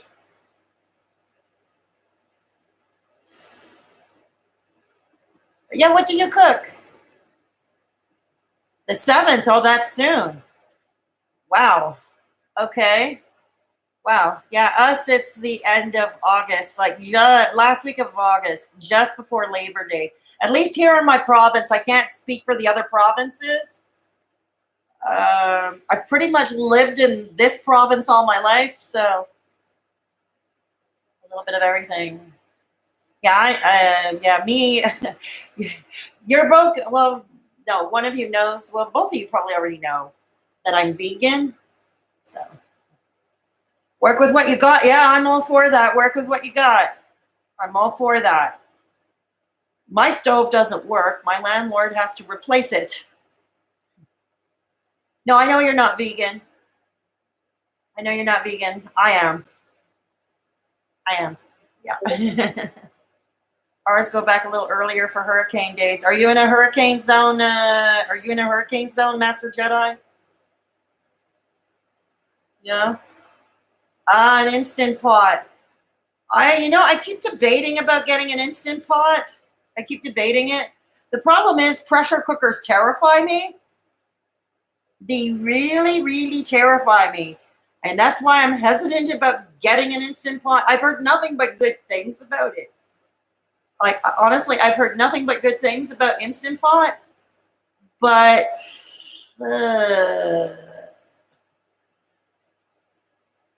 sweet potatoes. Yes, and you can make Frankie's lube. If you're pressure cooking sweet potatoes, you can make, from Grace and Frankie, you can make the lube. Yeah.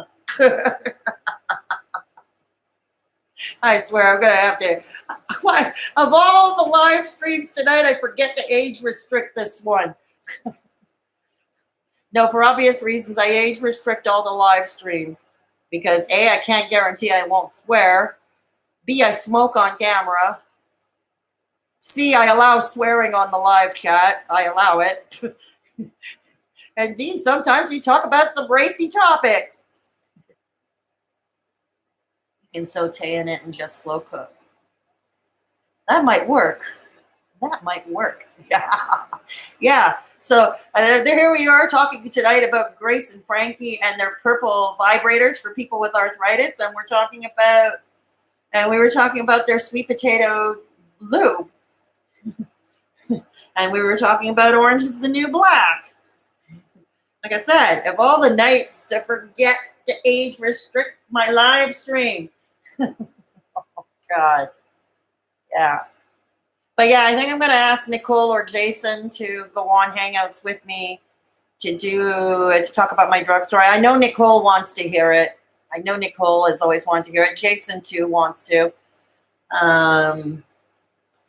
I love both of them, and both would be great choices to hold my hands. Roasted veggies. Yeah, I love those, too. But Jason and Nicole would be perfect choices to hold my hand. Definitely. Even Driven would be a good choice. I trust him too. Eric, Driven. I trust him too. But he seems to have a lot on his plate these days, so I'm not going to bother him. I mean, he gave an awesome interview for my previous video about employment and mental health. He gave an awesome interview. When did I become vegan?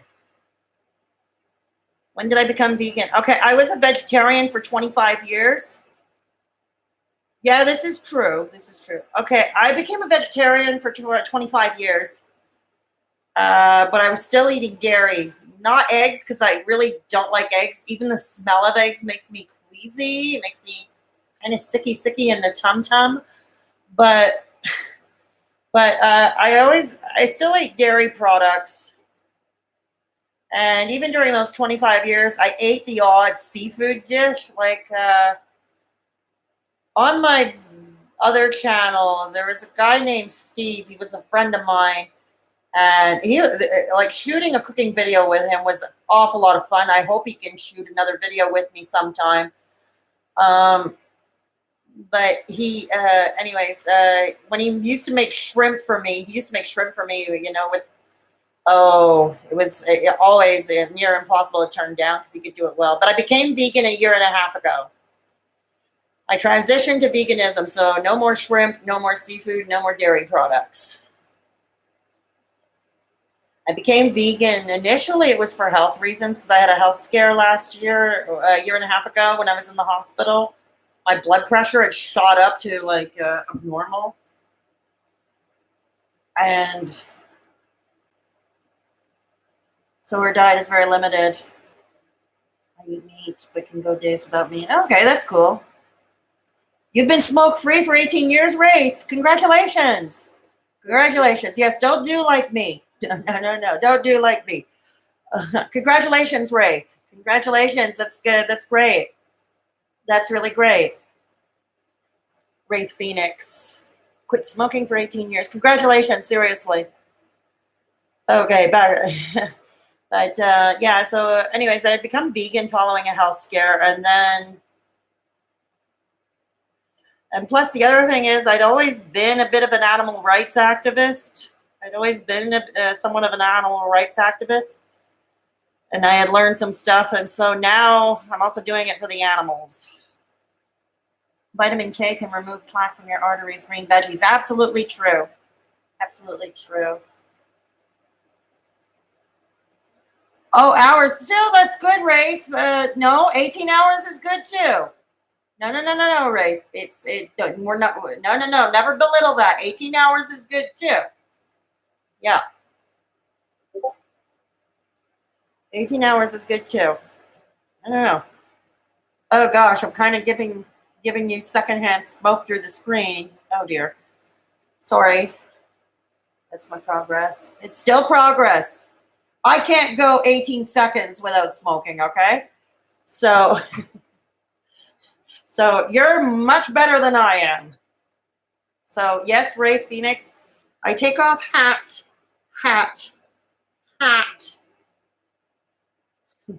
Take off hat. No craving, even better. Are you, yeah, Wraith, if you're having no craving, absolutely keep it up. Absolutely. Are you on something like the pills or patches or the gum, Nicorette? Are you on any of those aids to help you stop smoking?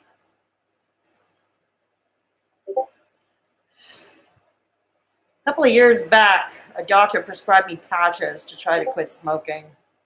They gave me a rash. Wellbutrin. Okay, yeah, I know that I'm familiar with the medication. Wellbutrin. I'm familiar with it. But where are my manners? Where are my manners? Okay. Yeah, I was given another pill, not Wellbutrin. I was given a Zyban, I think it was called. Zyban I was given. But that gave me heart palpitations, and it gave me night sweats. And I was getting like the perimenopausal hot flashes, and I wasn't even in perimenopause yet. And so I stopped that. The patches gave me a rash. So, yeah. No, congratulations, Rafe. That's really good on you. Congratulations. So, what the heck? I've done. What is this with the damn notifications? Something about that drama/non-drama. Shannon Rose and Mango Tea. I have no idea who they are. So you're trying to get your boyfriend to chew the gum. Yeah. Years ago in my day when they first came out with the gum tasted like crap. No, it really tasted like crap. I remember trying it back then. Do they make it better tasting now? And the other thing is I can't chew gum because I wear a denture. So gum is kind of out of the question around here because I wear a denture. Chan is on ex porn star but fake drama. Shannon. Ex porn star but fake drama. Yeah, I heard it was fake drama, but I really have no idea who they are. And I have no idea why they would create fake drama, probably to get the views like anybody else would. Much like Chris Bouchy of the Rewired Soul does. Much like many of them do. They have fruit gum for quitting smoking. Okay, good. Because I remember back in the day when Nicorette first came out and it tasted, there was no flavors. There were no different flavors to choose from, nothing like that. And it tasted horrible. Tasted horrible. Like it would make me feel nauseous. So it's like, okay, that's the end of that. We're not going to do that. That, of course, was before the days I got dentures. Mints. Mints might work. But the problem is, as I mentioned, because I wear a denture, I can't chew gum. Oh, yeah, you should see videos I first uploaded last year when I broke my teeth. Before I ended up having to get them removed. And I got a denture. I looked like a bloody jack-o'-lantern. Do you know what comedy channel I love? Maybe you're all familiar with it. You know what comedy channel I love? It's a parody channel, satirical channel. Chelsea Lynn. She plays a character called Trailer Trash Tammy. And she does mukbangs, and she has her husband Daryl, and then there's Officer Daniels. And it's all sketches. And so if you're into redneck humor, Chelsea Lynn, that I recommend. She puts the Trailer Park Boys to shame. He had teeth issues growing up. Yeah, I had teeth. I started smoking when I was 14 as well. And I started having issues with my teeth when I was 12, but they got really bad at 14. It turned out that my enamel was always weak. It never, like when my teeth first grew in, my permanent teeth grew in, the enamel was always weak.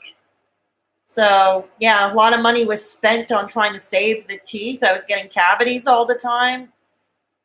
And a lot of money was trying to save my front teeth. Lots of money. And to no avail. They ended up breaking on me to beyond repair. You've been smoking since you were 13? Yeah, 13, 14, around there is when I started. But my parents, not really my mother. My father gave me permission when I was 15 not because he was happy with it, but because he figured this is one of those few rare times my father got parenting right, in my opinion. One of the few times, because most of the time my father was a do as I say, not as I do kind of parent. And he started smoking cigarettes at age 15 himself. So when I hit 15, my father had said he would be a hypocrite to forbid me from smoking at 15 when he started himself at that age. And it was one of those rare times that my father got parenting right. Oh my God, it just froze. I noticed that my screen just froze. Okay. So he didn't have the best upbringing, but he was a good personality and is hilarious. He got them fixed at 20s-ish. Yeah, I kept trying to fix them. And then there were times I was indigent. I had no insurance, no money, nothing. So I did go some years without the dentist, and I think I paid for that too. I think I seriously paid the price for that. Yeah, my mother smoked too, on and off. She wasn't really a heavy smoker, not like me. But she smoked on and off throughout the years. My father used to smoke 2-pack of Camels unfiltered a day when I was little. Yeah, 2 packs of Camels unfiltered. Yeah. Never forgotten. Man, did they smell strong. I do like American cigarettes. I gotta say Marlboros or Winston's are my favorites. But American cigarettes here are pretty freaking expensive. So I don't buy them. Yeah, I do not buy them. No, both my parents were heavy drinkers though. That they loved their, yeah. Yeah. He went to a college dentist, cheaper smoking. It was a different world. Yeah, agreed. Agreed. Oh gosh. It's Murphy's Law. I keep noticing. I could go all day, and I'm on a lot of social media platforms. Too many social media platforms for my own good. And sometimes I can go an entire day with absolutely no notifications, nothing. Nothing on my Facebook, nothing on either of my Twitter accounts, nothing on Facebook. And then all of a sudden I go on live, I do a live stream, and boom, I get all the notifications. I get the notifications from CNN. Pall Mall. I've heard of Pall Mall. But yeah, Marlboro and Winston's were my favorites. Mad Men? No, I've never seen Mad Men. I've heard of it, but I've never seen it. No. But I've heard of it. So, does somebody want to get me up to speed on this Shannon Mango thing? Somebody want to put me up to speed? So if I ever have to find myself in a position to converse with some fellow creators, I can have a background? Or do I really not want to know? Do I really not want to know? All I know is that there was some weird fake drama. Oh. So. It's pretty good about advertising like 6 cigarette companies in the 60s and 70s. Yeah, I remember those. All right, go for it. Go for it. Go for it.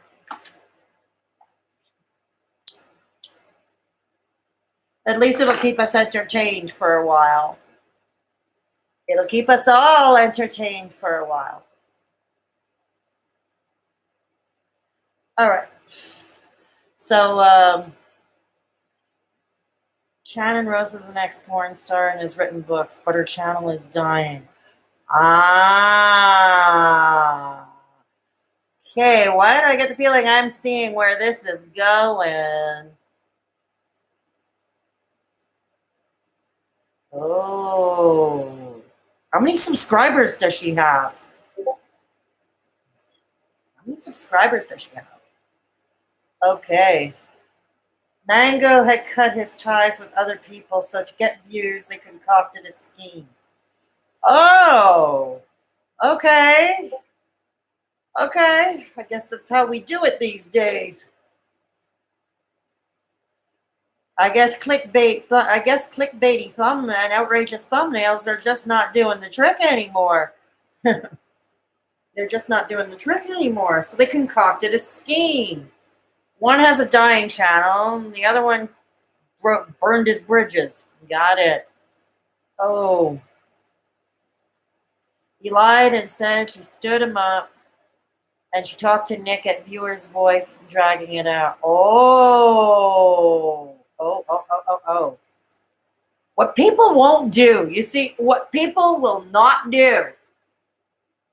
What people will not do for views. Like, I thought the Rewired Soul was bad, and he's still bad. He's dangerous. He's dangerous, but wow. Oh, man. I don't know how many she has, but she has bought a big house near the beach.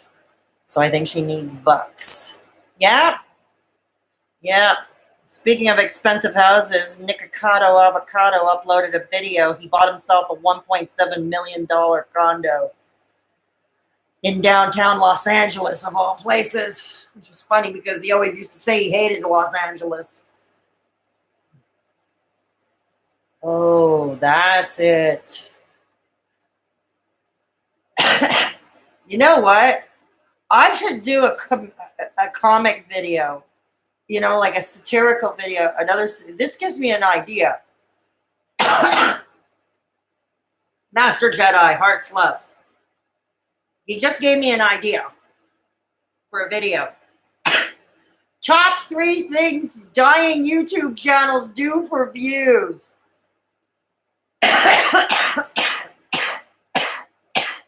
Oh, they were trying to do that too, huh? Hang on a second. I'm just going to get some more iced tea. Hang on. Take some more iced tea.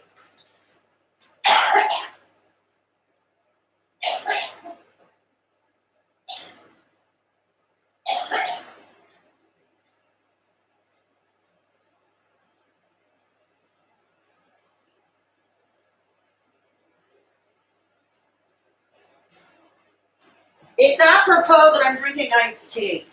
Very apropos. Because we're spilling tea here. Yes, I should do a comedic video. Top 3 or top 4 things dying YouTube channels do to get views. And make it a satirical thing. And have Sheeza F. Ucker do it. Bring my beatniky friend. Have it done with Sheeza F. Ucker. She can even generate a very bad poem about it too. A very bad poem. Some very, very, very bad poetry. Yeah. Yeah, it does, doesn't it? Makes us very special. Yeah, it does. I understand we're all competing, and us smaller creators, we're trying to get up there to that threshold. In my case, once I hit the threshold, and I'm going to find out none of my videos are going to be monetized, but none of them are going to be monetized the way YouTube is going these days. But yeah, it does. It takes a very special type of person to lie and manipulate their audience. And there are quite a few who are guilty with that. Yeah, exactly.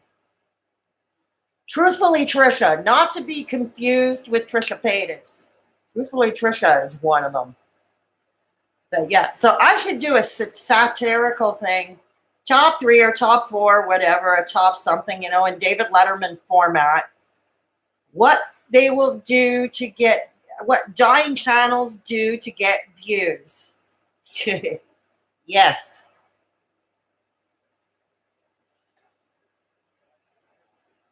Callers are helping some of the drama channels, but a lot of people are uploading BitChute too, collabs.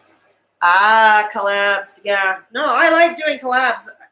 The only collab I've ever done with a bigger YouTuber than myself was with Eric of Driven Industries, and that was the interview that he did for me for employment and mental health.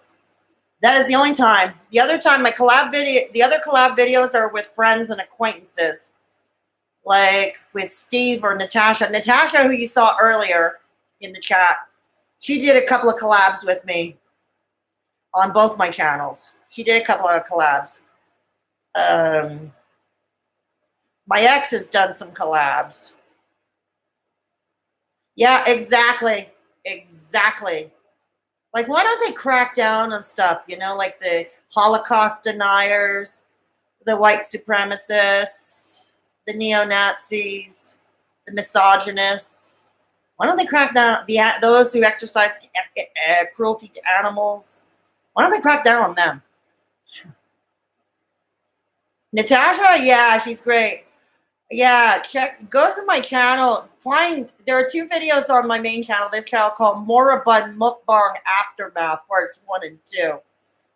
Go look for those after my live stream. I promise you'll have a fun time watching them. We were in a car having a chat after we had a terrible mukbang. You have so many channels, it's hard to go back. Okay, no, I understand. Well, whatever. Whatever. I'm just saying they're there. If you want to see her in action, they're there. Yeah. But yeah, the collabs I've done were with friends and acquaintances. And they were done with friends and acquaintances. And the only time I ever did one with a bigger YouTuber was with Driven. Right. They ignore the people making money. I'll save them to my watch list. Yeah, pretty much. Pretty much. That's okay. It's okay. I like people who think ahead. I like people who think ahead. No, that's fine. It's great. I so you know what? I would love to one day. I would like to one day have at least 10 people at the same time in one of my lives, and then we can all engage in a game and writing very bad poetry. We can play some very bad poetry games because it's more fun with more people, you know. And it's more fun with more people. Yes, I drink coffee. I love my cold coffee drinks from Second Cup.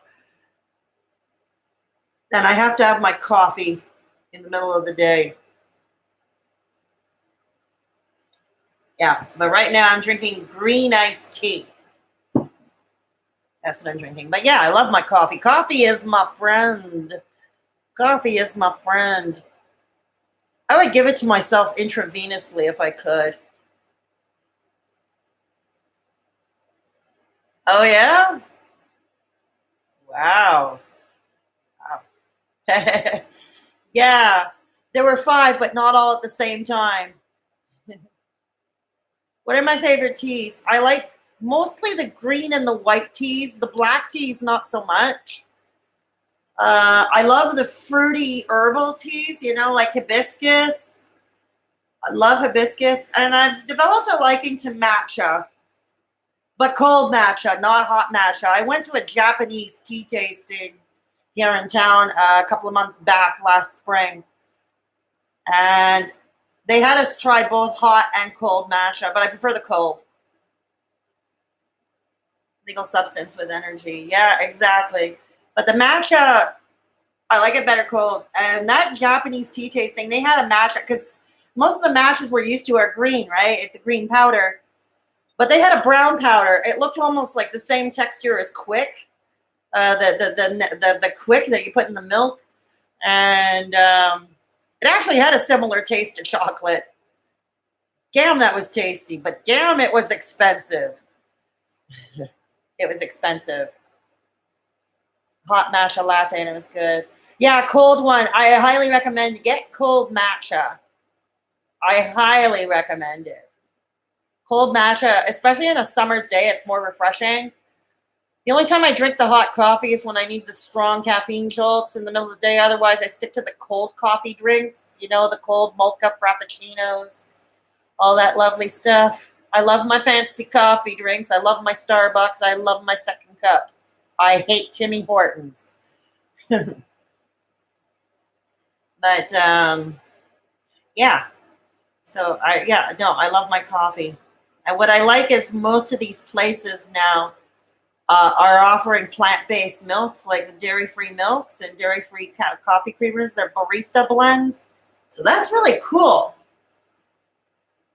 My sister used to make it. I'll ask where she gets it. I love all the iced coffee. Yeah, let me know. I mean, like I said, I'm not in the United States. I'm in Canada. I'm in French Canada, to be precise. Yeah. So, oh wow. I'll ask where she gets it. I don't know. I had caramel macchiato today. My mom gets almond milk. Oh, that sounds yummy.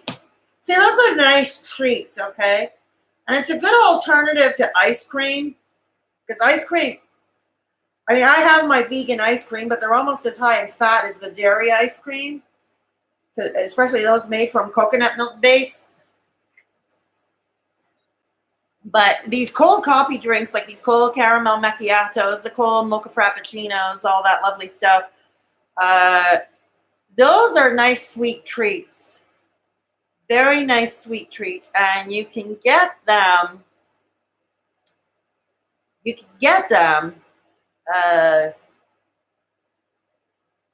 I live in Montreal. You've been to vacation in Montreal? I live in Montreal.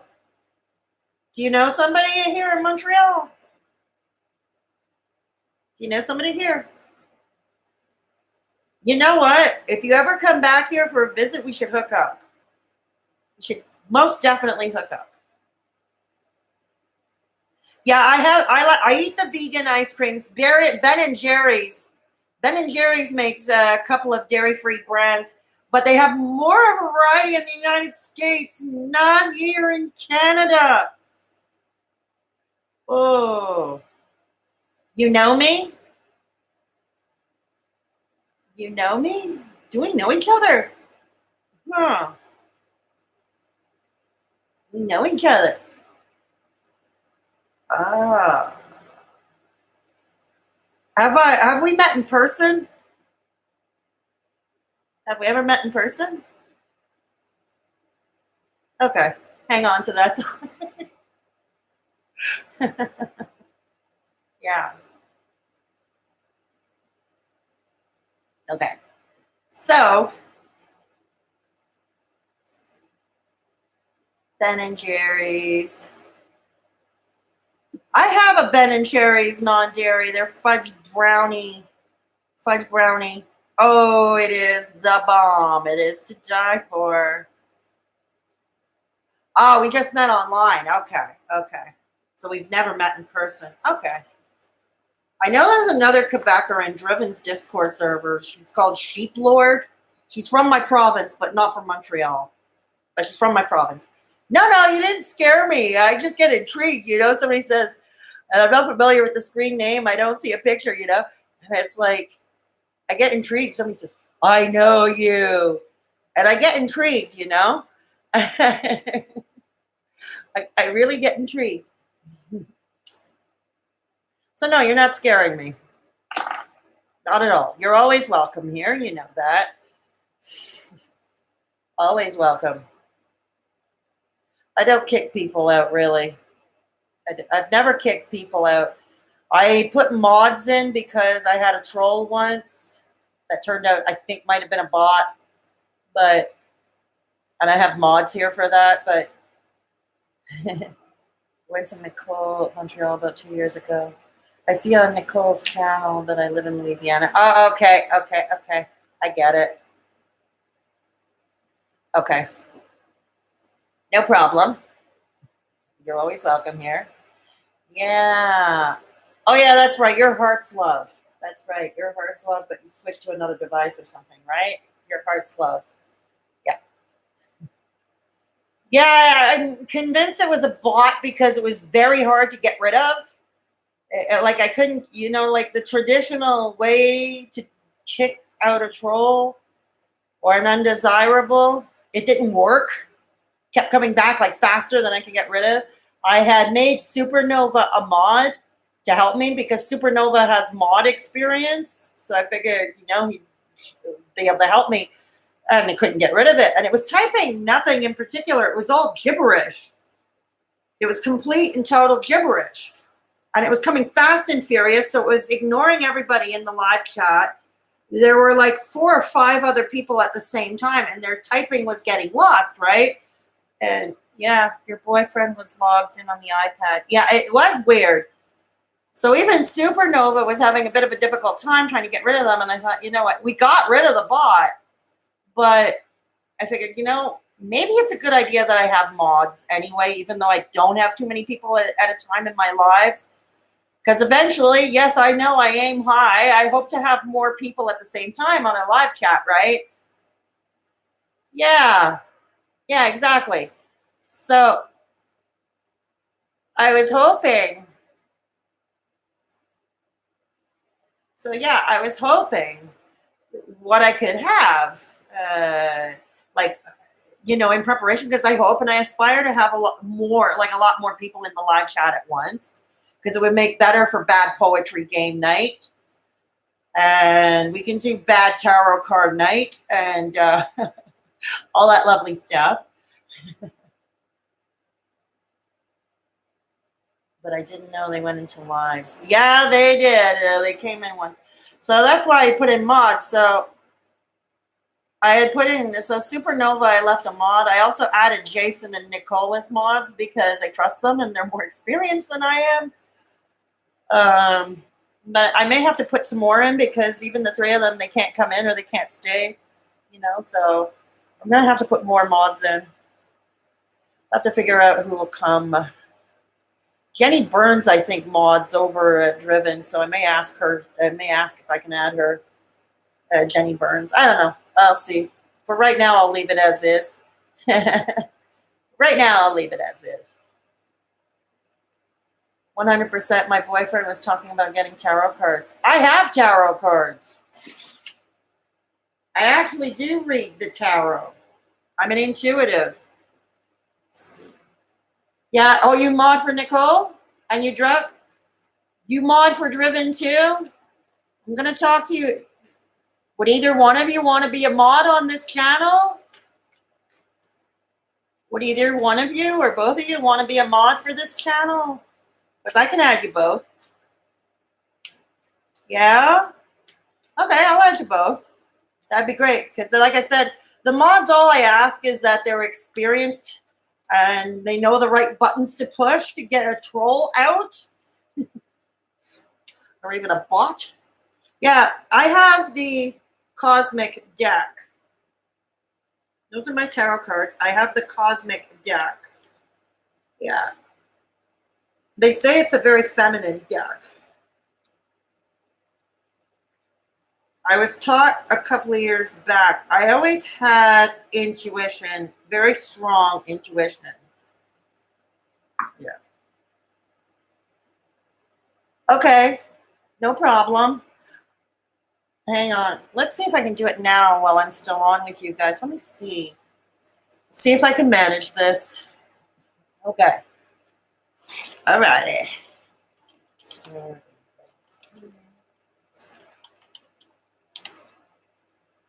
Okay.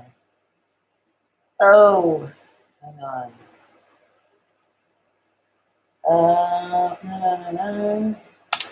Let me see.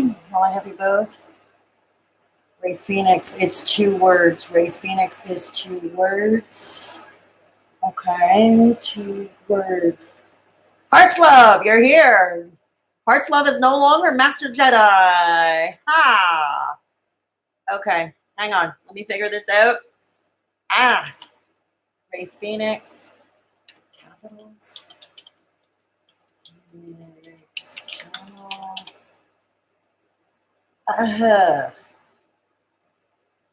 I'm trying to find you, Wraith. Trying to find you. I have to get the link. I'm trying to find you. Okay, Heart's Love. Hang on. Sweet. You go to my channel, maybe I can find you both in my comments section. Some of my videos, and then I can get the link from there. Okay. Okay. Here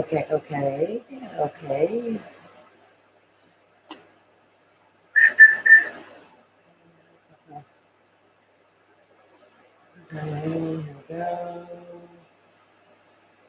Straight talking Fedorka coming at you. Whoops. Guess the hiatus from YouTube was not long. Okay. All right. Hang on. Heart's Love. Got you. Okay. And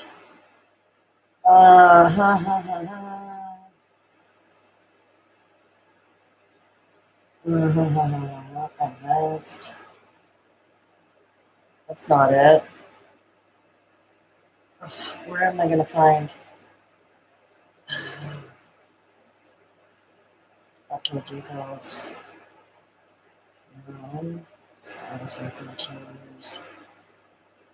Damn. I'm trying to. How did I do it before? Ugh. Okay. Oh, it's a 10-second delay? Okay. Okay. All right, hang on.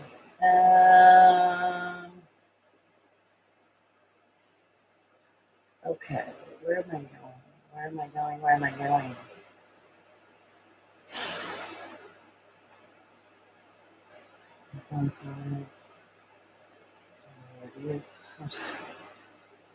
Community settings. Is that it?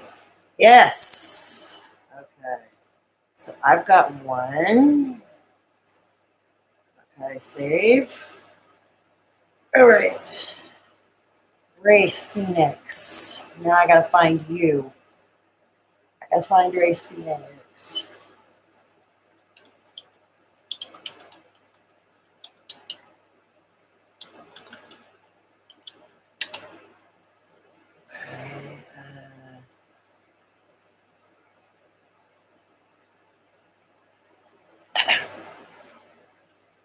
Okay, Wraith.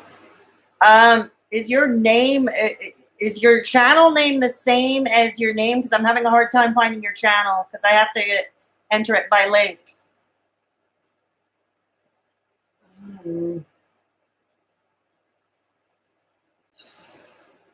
Okay.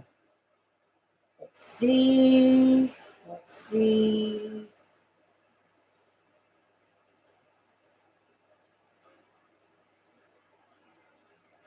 Oh, damn. Okay, hang on.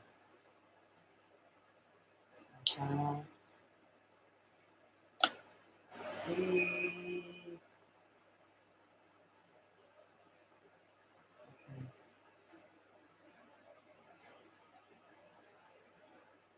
Okay. Okay.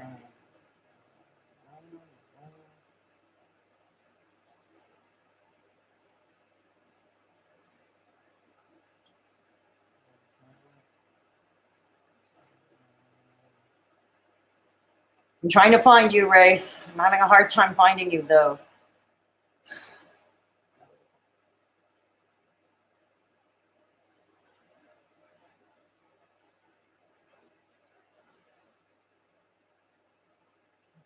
Anybody? Anybody?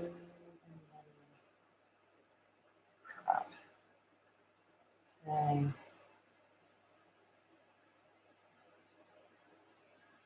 Okay.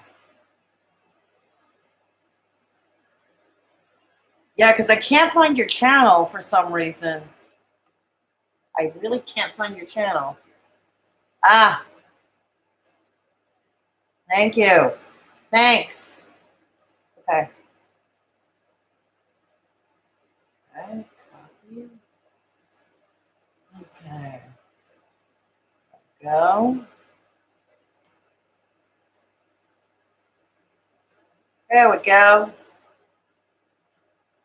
I think you're all armed and dangerous now. Okay. Want to try it out? Okay. Yeah, you're armed and dangerous. I like that. Me likey. Me likey. You're armed and dangerous now. Congratulations. I would say something Star Wars-ish.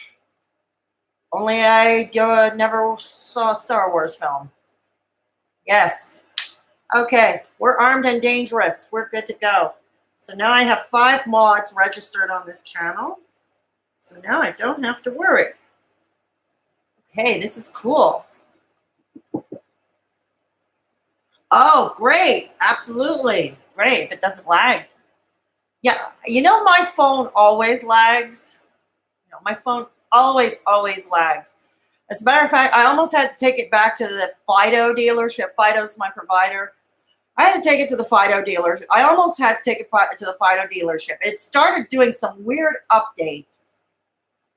And it was stuck on this update for close to 72 hours. It's like, I can't live with a phone for this long. And it was like stuck. And it's like, oh God, holy hell. I got to go to Fido. I'm going to have to take a trip in the heat. I'm going to have to go on public transit in the heat.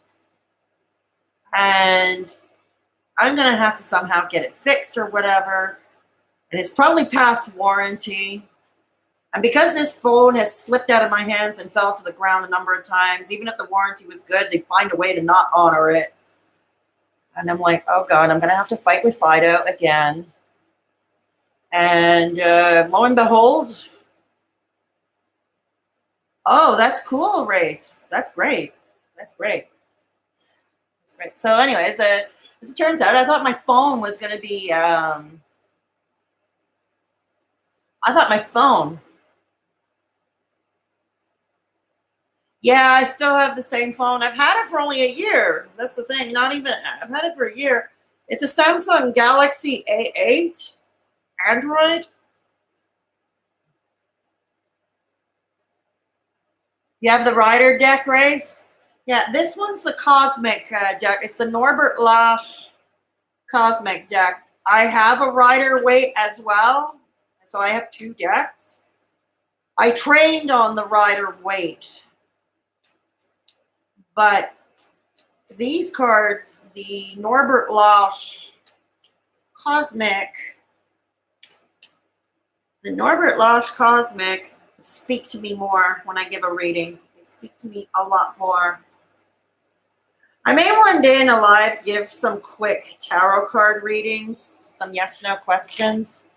If anybody has a yes-no question, I do 1 to 3 card readings really fast. And that might be a lot of fun to do because it could be a feature, because I need to practice on strangers. It could be a feature to add, like when I start my Patreon. Could be a feature or a bonus I could add when I start a Patreon. Aphrodite. I don't know Aphrodite. Oh, Aphrodite. No, I don't know him. I don't know him. Never heard of him.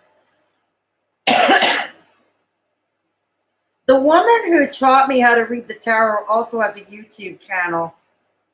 She has a YouTube channel. She does monthly horoscopes for all the signs on her YouTube channel and a few other things, but usually it's a monthly horoscope for all the horoscopes. Let me see if I can find her channel. Hang on. And I'll send the link if you're interested. She's a Montrealer too. She's the one who taught me the tarot. She's the one who taught me how to read the tarot. Okay, hang on. Find love. And I'll send you all the link. Okay. Okay.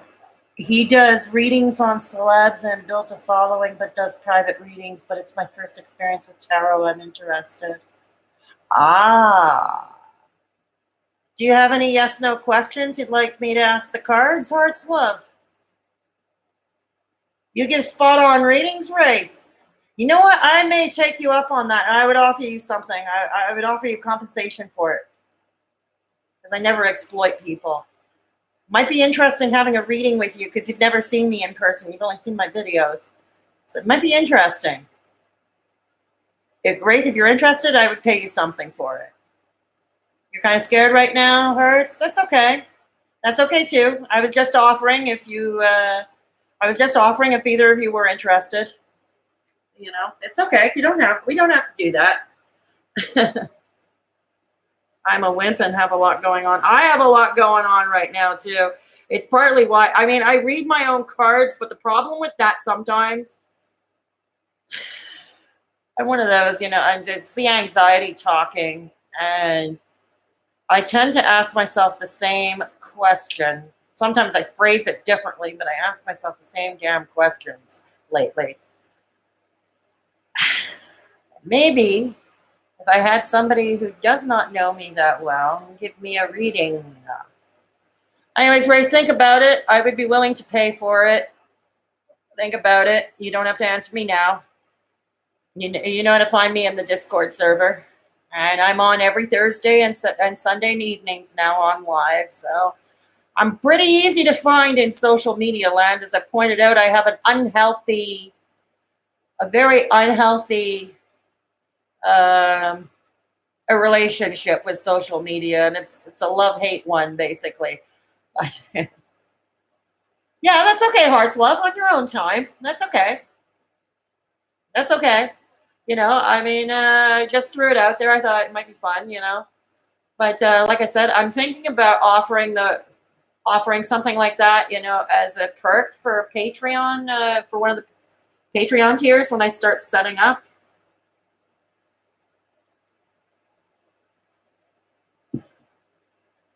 Oh, yeah, that is another question. I didn't even know I've asked that one. That's good, Hearts Love. I didn't even think to ask Wraith that question if she gave readings for strangers online. I didn't even think to ask that. No, that's good. No, that's good. Okay. So now, God, and they say I don't smoke enough. So, yeah. Anyways, yeah, right. That would be, yeah, that would be cool. Well, we all know how to find each other. Yeah. So tomorrow is Satire Day. I put up some comedy.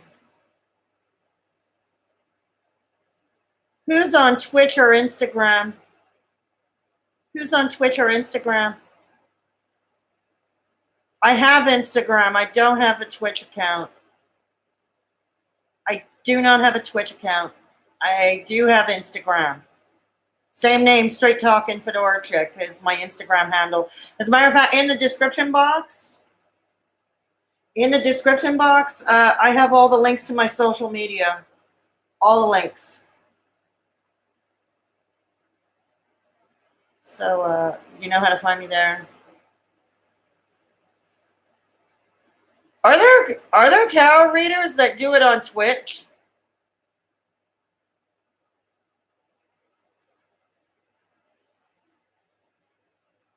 Ah, okay, yeah, I got it. Yeah, I understand that, Rafe. Sure, I understand that.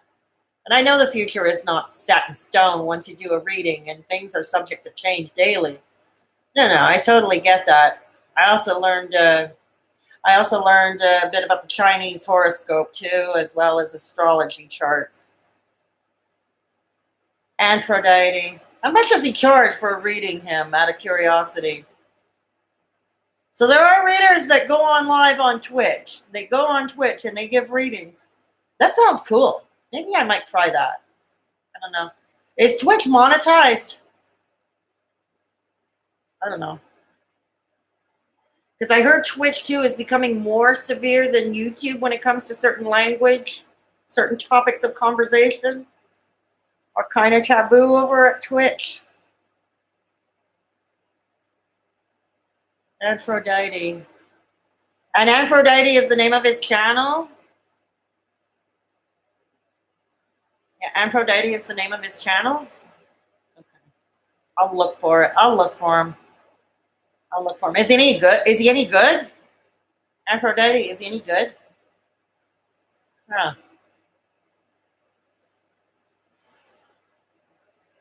I don't know how much he charges.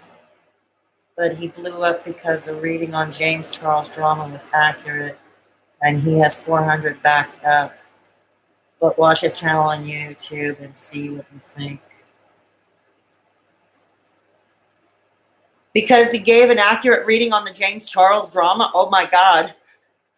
Wow. Tarot cards predicting that's not bad.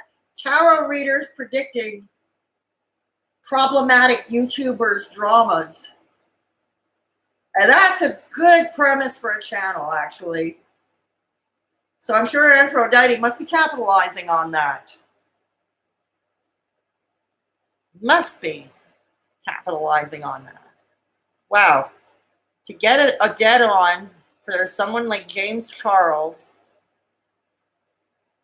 Wonder if he's ever read for like the others in the beauty community. I don't know. Jaclyn Hill, Jeffree Star. 400 orders backed up? Holy moly. Holy moly. It was predicted before the huge drama with Talke. Oh, wow. Yeah, I'm sure he's got business now for a while. Imagine doing a reading on Jeffree Star or Jaclyn Hill. I wonder if he predicted the fuzzy, hairy lipsticks of Jaclyn Hill. Lipsticks that come fuzzier than the Rewired Soul's beard. Or, what was it? Jeffree Star's latest mystery box. I heard about it. Green slime lipstick. Sounds appetizing. Makes me glad I don't do makeup. He did Trisha Paytas, but I've only seen a few videos. They're pretty long, but he reads from a few decks. Has anybody ever heard of the Psychic Twins? They have a YouTube channel or something. Peter Mon had them once or twice on his channel. And Peter Mon had them both, the Psychic Twins. I wonder if they're any good. Peter Mon had them. Yeah.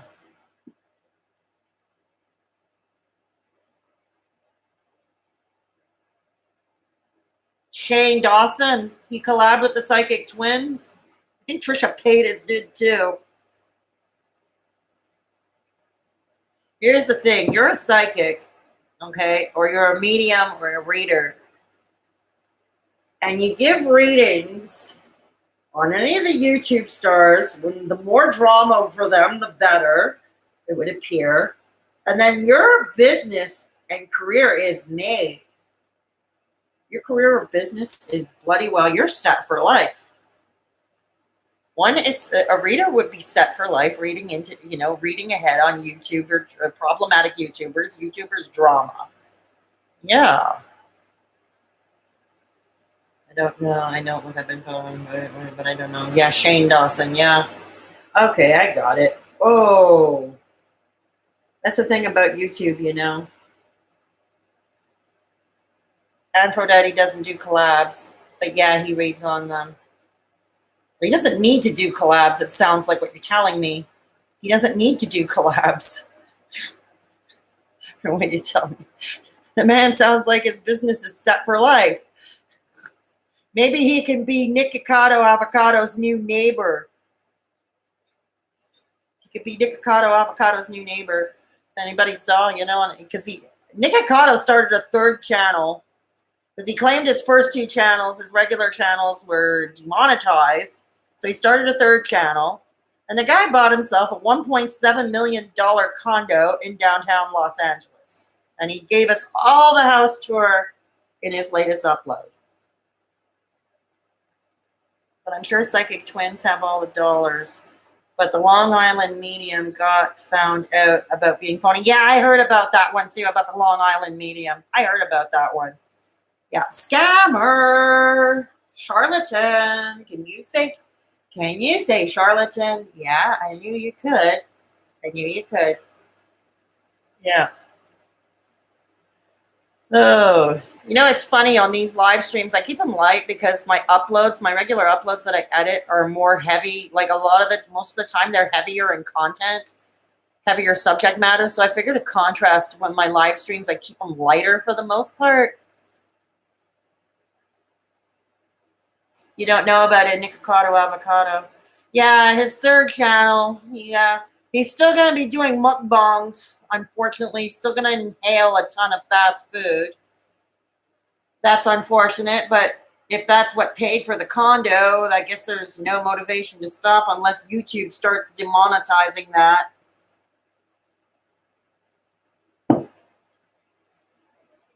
He will be by Trisha. Yeah. I was thinking the same thing. What if Trisha Paytas lives in the same area? I was thinking the same thing. What if Trisha Paytas lives in the same area, Oh, man, that is effed up.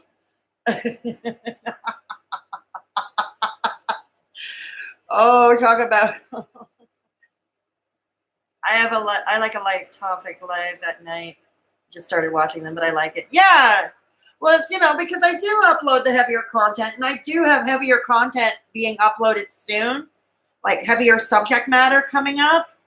And I do have heavier subject matter, so I like to keep the lives kind of light, I talk about what you guys want to talk about because I'm here for your entertainment as well, I guess for myself. I find them therapeutic, these lives these days, because I've been going through a lot of crap the past couple of weeks. I think some of you are familiar. I've been going through a lot of crap the past few weeks. So I find them therapeutic, and the lives that I do Thursdays and Sundays keep me sane pretty much. And so I like to keep that subject matter light. It's nice to have a balance of contrast, And I branded myself a long time ago as a social commentary channel, not a mental health channel.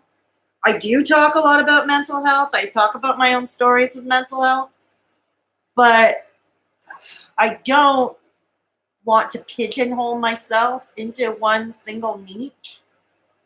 And there are other issues that are near and dear to my heart that I want to talk about, or things that piss me off that I want to talk about too. And so that's why I branded myself as a social commentary channel. You know, see, this is why, not only is because my channel's so small that it flies under most radars, but you see, this is what the Rewired Soul never got, or for the longest time he didn't get. He kept branding himself as a mental health or addiction recovery channel, but it was really a drama channel. It wasn't even commentary. It was just drama. You know, it wasn't even commentary, just drama. And and that's what pisses me off. That and the fact that he gives dangerous advice. And that scene where he and his mother were yucking it up, I'm not thrilled with that either. And yeah, exactly. It gives me room to talk about whatever I want, or whatever you want, whatever you all want. One day when I get more people in here, we'll go back to playing bad poetry games. If people in here want a reading, want a tarot card reading, like a quick yes/no question, 1 to 3 card reading, I'd be happy to oblige too. It's like whatever goes. Like when I plan I don't really plan these live streams. I get a rough idea. Sometimes people come in and tell me what they want to talk about the next live stream, and I'll take the suggestion. I believe it was Ray Phoenix who said he wanted to hear about the hats. So I thought we'll call it Hat Chat. But that's so catchy, the term Hat Chat, when I put it on. Maybe I'll call all the live streams Hat Chat. Hat Chat. Maybe that's what I will do. Yeah, it was you, Ray Phoenix. Yeah, exactly. So maybe I'll call it Hat Chat from now on. So once in a while, I have a vague topics to start to kick things off. Maybe like earlier today, things pissed me off, like the Amber Alert thing. And the idiots calling 911 to complain about them. And, it's like, oh, come on. And I'll talk about things that I might want to talk about that's more light. But for the most part, and I'll stay on as long as I, as you are all interested in hearing me ramble. But I like hearing from y'all of you, I like Hat Chat. All my lives should be called Hat Chat. I can do that. I have no issue doing that whatsoever. I could come on wearing the garb like this. We can balance more hats off my head. I already took a screenshot of it, so it could be a future thumbnail. I've got a future thumbnail on the ready. Hey, sometimes I get good ideas and I cook with gas, Sometimes I can cook with gas. It's cool.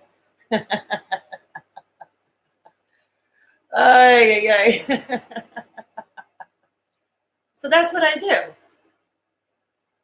But yeah, tomorrow I'm putting on something satirical, or at least I'm going to do my best. Tuesday, I've got to actually leave my apartment, go out in the sweltering heat on public transit, go to my ex's home, and record my voiceovers for my learning disabilities videos. Record my voiceovers. Has anybody heard of an application called Doodly? It's advertised nonstop on my Facebook feed. Apparently, you don't have to know how to draw, but you just look like you do. Doodly, it's exactly as it sounds. You have a choice between whiteboard, blackboard, green board, or glass. And you place your objects, and then when you create your video's created. It looks like you're drawing. There's like a hand that is drawing, and it's doing sketches. It's not animations. It's just still drawings, and it's like, wow, that's kind of cool. So I have a video that looks like I'm a freaking genius at drawing. What time is it in Montreal now? I use PicMonkey app to create thumbnails for Nicole. I use Adobe Spark for thumbnails. Sometimes if I do something more elaborate, I use Photoshop. Doodly. Yeah, Doodly is not for thumbnails. It's for actually making the video, but it's drawing, like you're drawing as you're talking, and apparently it has capability for voiceover, or you can import your own audio. But yeah, it's good. Facebook keeps advertising it nonstop on my thing. In Montreal, it is now 11:34 p.m. That's what time it is here. What time is it in Louisiana, Hearts Love?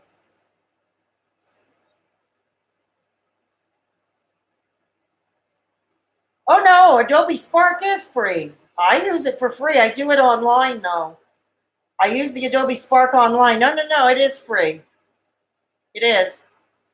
But you do it online. You have to upload your pictures and stuff, and you do it online. No, it is free. Adobe Spark. 10:34. Oh, you're an hour behind me. Okay. You're an hour behind me. No, it's 11:34 p.m. here around these here parts in French Canada. Français. Oh. Yeah. How long have I been on? How long have I been on? I don't know how long I've been on. Doesn't matter. I'll stay on for as long as you want. Yeah. You're in the same time zone as me, Ray? The Eastern Standard Time? Yeah. Okay, Hearts. Yeah. What I do with the Adobe Spark, you work online. Okay, not the actual app that you download to your computer or to your phone. And it's free. Whereabouts do you hail from, Rafe? You're from the United States too, eh, Rafe? You're not. Are you Canadian? Are you Canadian or are you from the United States? Does it give you layers like Photoshop? No, it doesn't. No layers. Ohio. I didn't know Ohio was in the same time zone as here. Oh, okay. I thought you were Central Time in Ohio. I thought you were all in Central Time. Oh, well, fancy that. I learn something new every day. That's so cool. I learn something new every day. Okay. Yeah, I learned something new every day.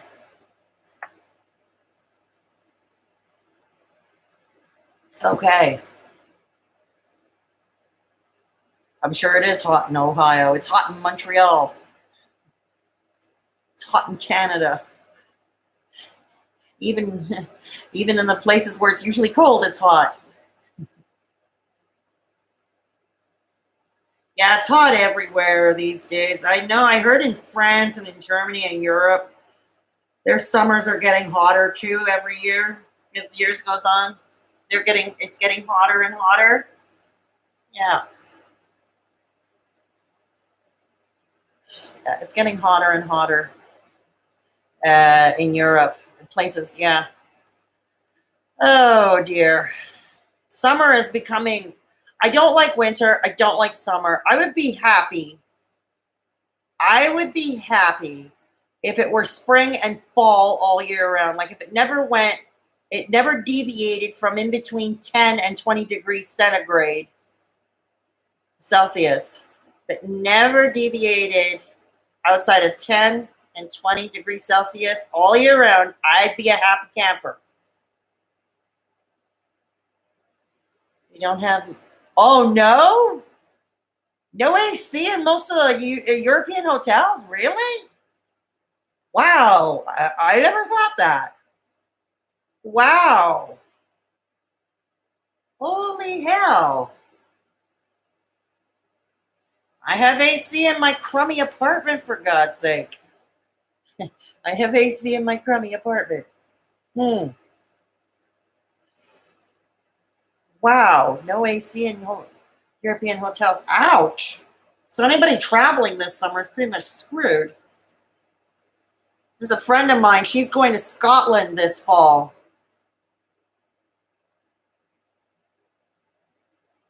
You got to pay extra bucks for the AC. Yeah, that sucks. No, that sucks. And it should be a health thing.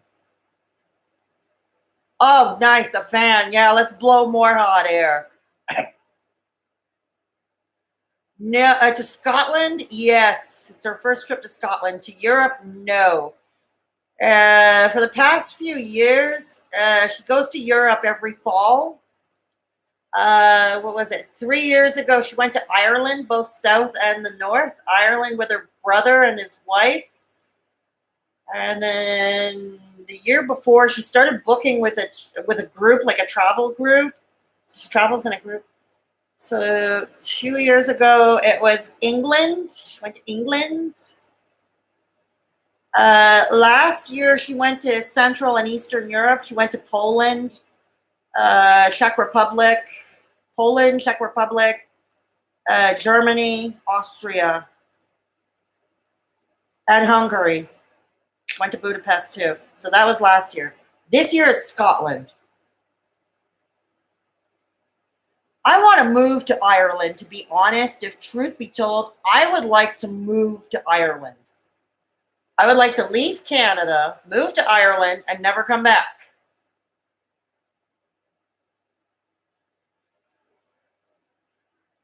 She liked Poland. Budapest, I always wanted to see. I always wanted to see that part of Europe where she went last year. Budapest, Vienna, Berlin, Prague. Those are the 4 places I'd love to go. But Ireland, I'd like to move there. Heck, leave Canada and move to Ireland. Yeah, I would love to move to Ireland. Love to. You've been to Ireland, huh? You couldn't understand the people in Scotland? Dublin and nearby. Hey! Dublin I always wanted to go to. I also wanted to go to County Cork and County Clare, you know? But heck, I want to live in Ireland. I don't want to. I wouldn't come back. No, Montreal holds very little attachment to me. It holds very little attachment to me. I may have been born and raised here, but for the longest time, I felt like that Montreal is not my home. Like, I really don't feel at home here. And the only thing that's keeping me here is basically rent control, because I live in a rent-controlled apartment. So, yeah. But, oh, God, I would move to Ireland. Definitely. Yeah. Yeah, I don't feel at home here anymore. I really don't. And like I said, the only thing that's keeping me here is rent control. Because I live alone and I'm single and I can't afford to live alone anywhere else. That's my problem. If someone invited me to move in with them and we click, I'm out of here. I'm out of here. My BF has a dream of moving to a South American country and live on a beach one day, maybe. Not bad. Not a bad dream to aspire to.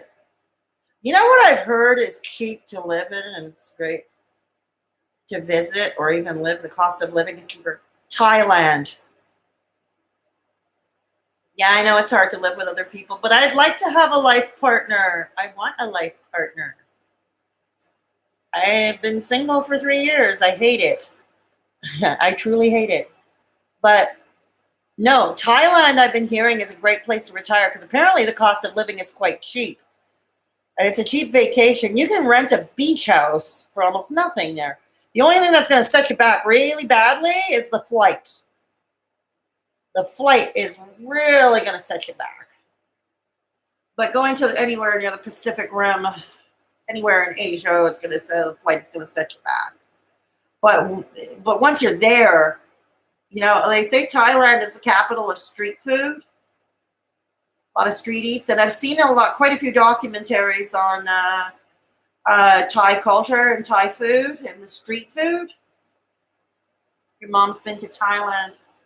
It wasn't her favorite part. She said it was dirtier than she thought, the water. Oh, really?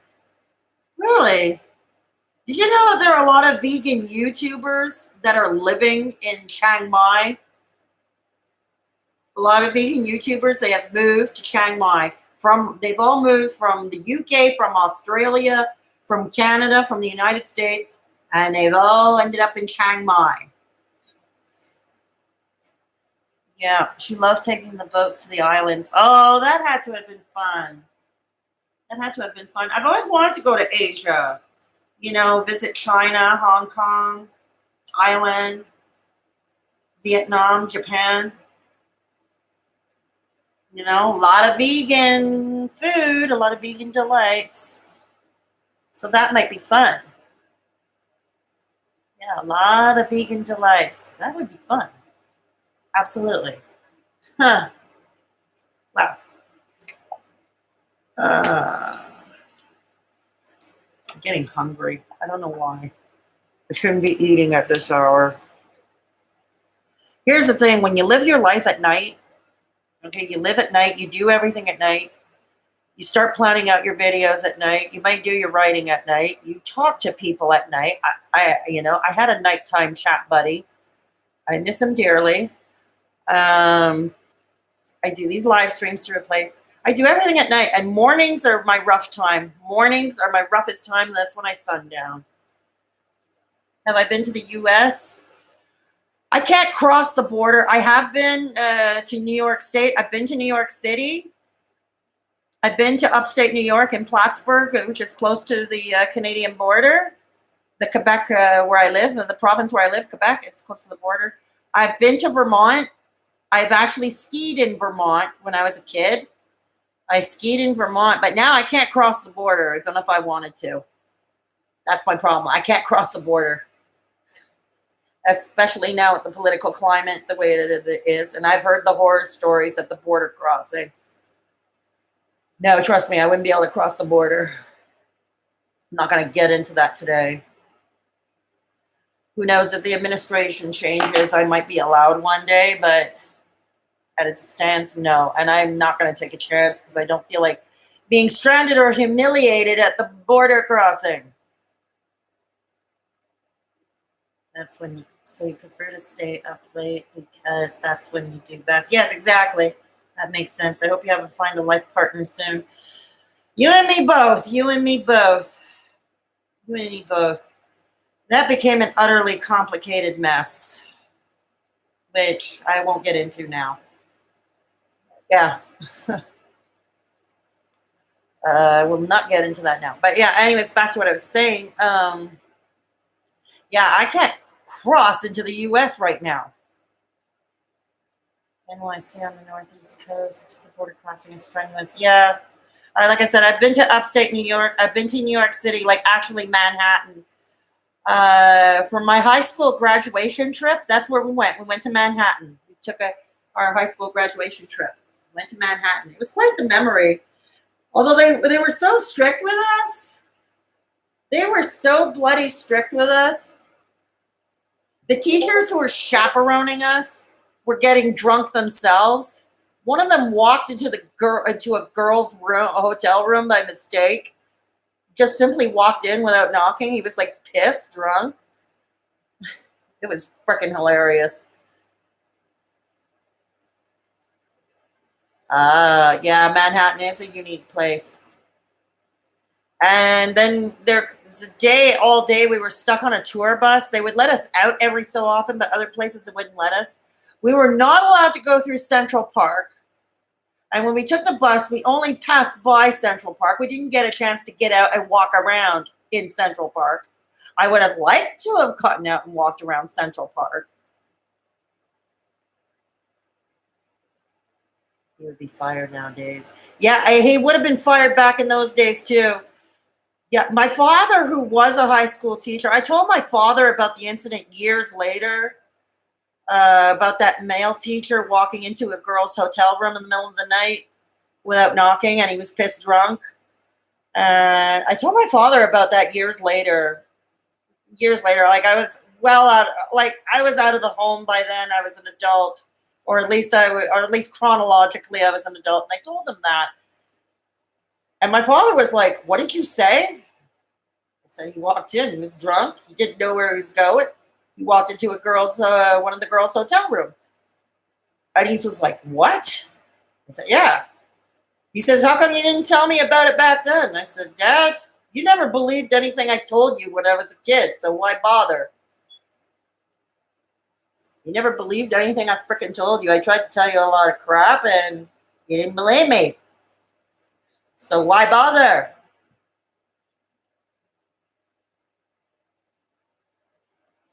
Yeah.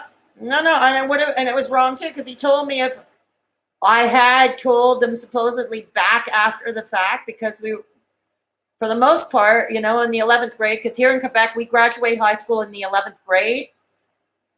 And it's the only place in North America that does that. So the 11th grade is our graduating year here in this province. So we are all minors. We're all 16 and 17-year-olds, so we're all minors. So yeah, my father, he said back in the day, he would have raised a stink. My father was a bigwig also with the Montreal Teachers Union. He was a regional representative. So he had clout. And he would have been able to get things done. But the problem was my father never believed a thing I said when I was growing up. So it came to a point where I said, no, I'm not saying nothing. Yeah. That's what it came to a point. And he didn't do anything. As far as I know, the teacher didn't touch any of the girls.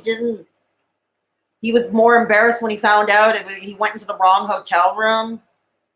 Like, he really was a drunk teacher who walked in, thought he walked into his own hotel room and he hadn't, Yeah, but still, he shouldn't have done that. Like, the teacher is a chaperone with underage people. He shouldn't be getting drunk. This is true. What is this from CNN? CNN has been going on my page for, a long time now. So, yeah, that's how that went. It's been quite something. Oh, man. What's going on? Yeah, they would be more strict now than they were before. Yeah, ever. Yeah, definitely. Yeah, that definitely.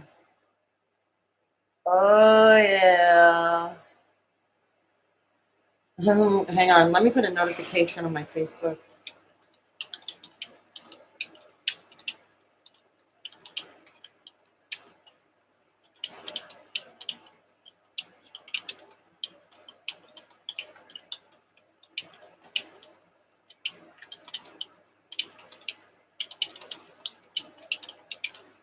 Okay. Typing ASMR here going. Some typing ASMR. Okay. Maybe we'll call these hot chats from now on. Yeah. All right. What is this? Keep getting notifications. Okay. Taking a break.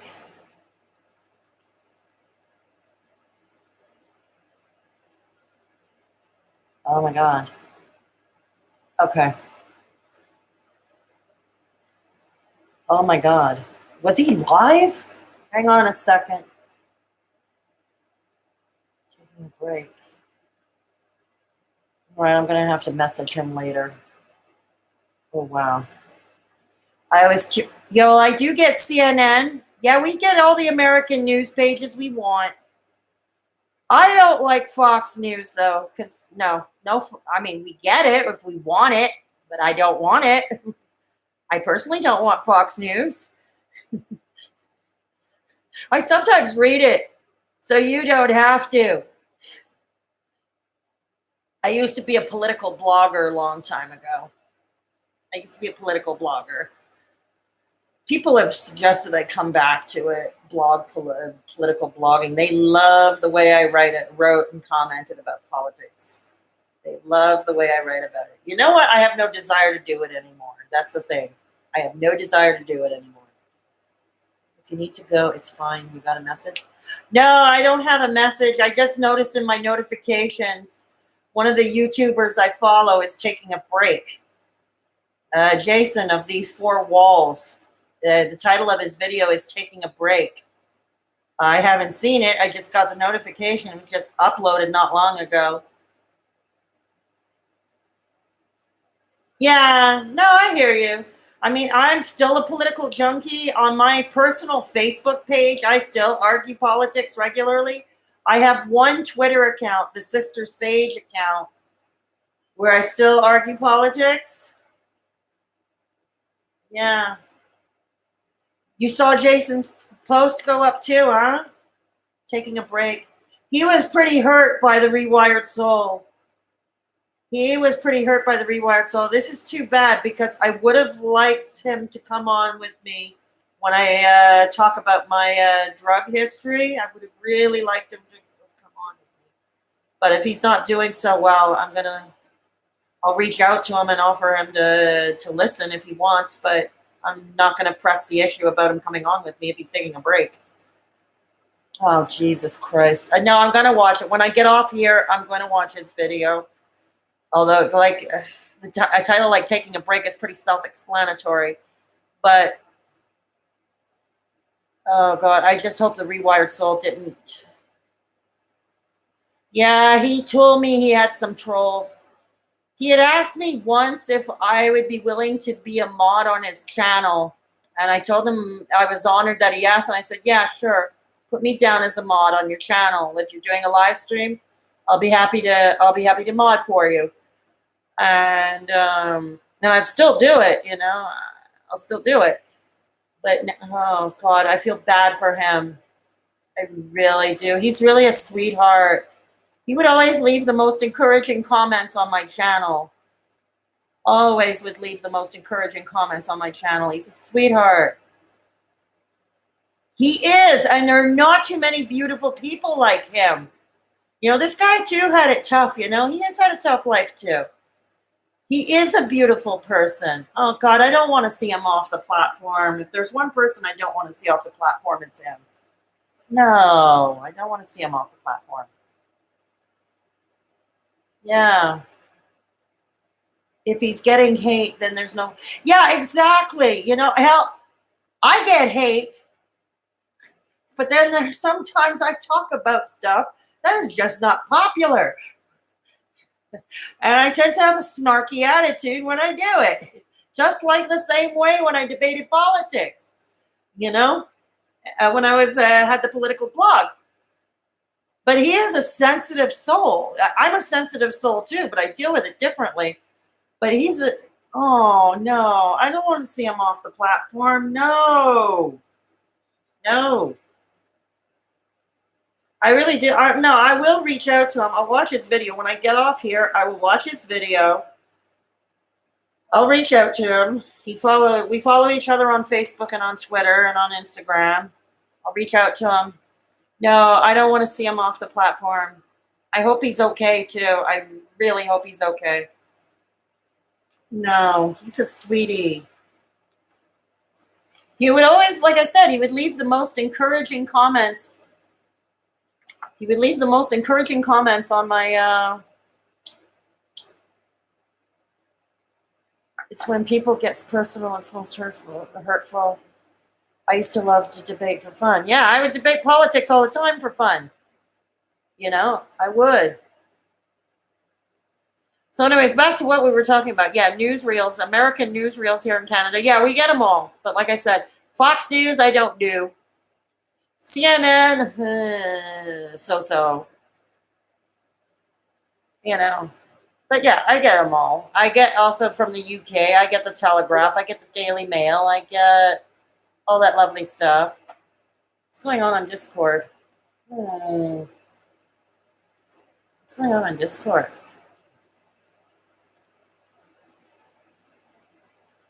Oh.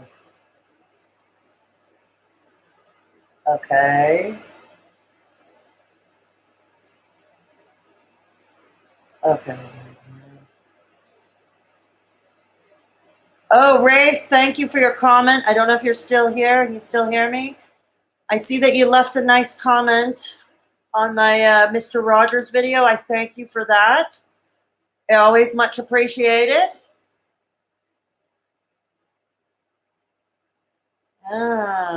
You're tired, you guess? I'm going to get off here soon.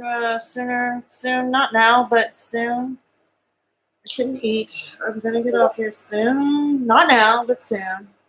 Seems I have new people here. Rafe, if you're still here, thank you for your nice comment on my Mr. Rogers video. I always appreciate that. But I like getting a lively discussion started. Although, who could debate Mr. Rogers? Seriously, who could debate Mr. Rogers? I say we need more Mr. Rogers. I did it so you could find my YouTube for the mod thing.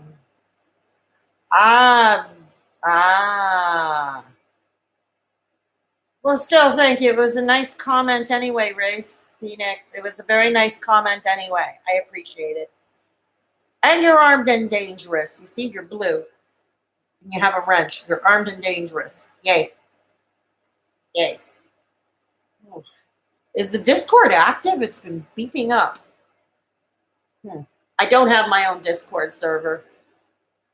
I haven't felt the need for one because I am active in others people's Discord servers, and I have way too many social media accounts as it is to keep up with. So I haven't felt the need to have my own Discord server. And what would I do with my Discord server? Driven already has a great one for mental health. Negative, you know. Who's been accused of being anti-gay? Mr. Rogers? Oh, no. Oh, okay. I'm going to have to do a video on that. That's probably going to warrant a separate video. All right, I'm going to give you the short clip notes version of it. If anybody remembers back shortly after the civil rights movement, black people couldn't swim in swimming pools with white people. And as you know, Mr. Rogers tackled social issues of the day. Okay, they tackled social issues of the day. Francois Clemens, who played Officer Clemens, okay, that police officer, there was that episode where Mr. Rogers shares a kiddie pool with Officer Clemens. They stick their feet, they sit around and they share the same kiddie pool and they stick their feet in it. And Officer Clemens says, well, I don't have a towel. And Mr. Rogers says, no problem, you can use mine. Mr. Rogers back in the day knew he was gay. They knew Officer Clemens was gay. Right or wrong, back in those days, we're talking about the late 60s, it was still very taboo. I'm sure it's a lot harder for someone who was black like Francois Clemens. But if you recall, there are a couple of other great actors who played roles that were, significant, like Mike Brady, Robert Reed, who played Mike Brady of the Brady Bunch.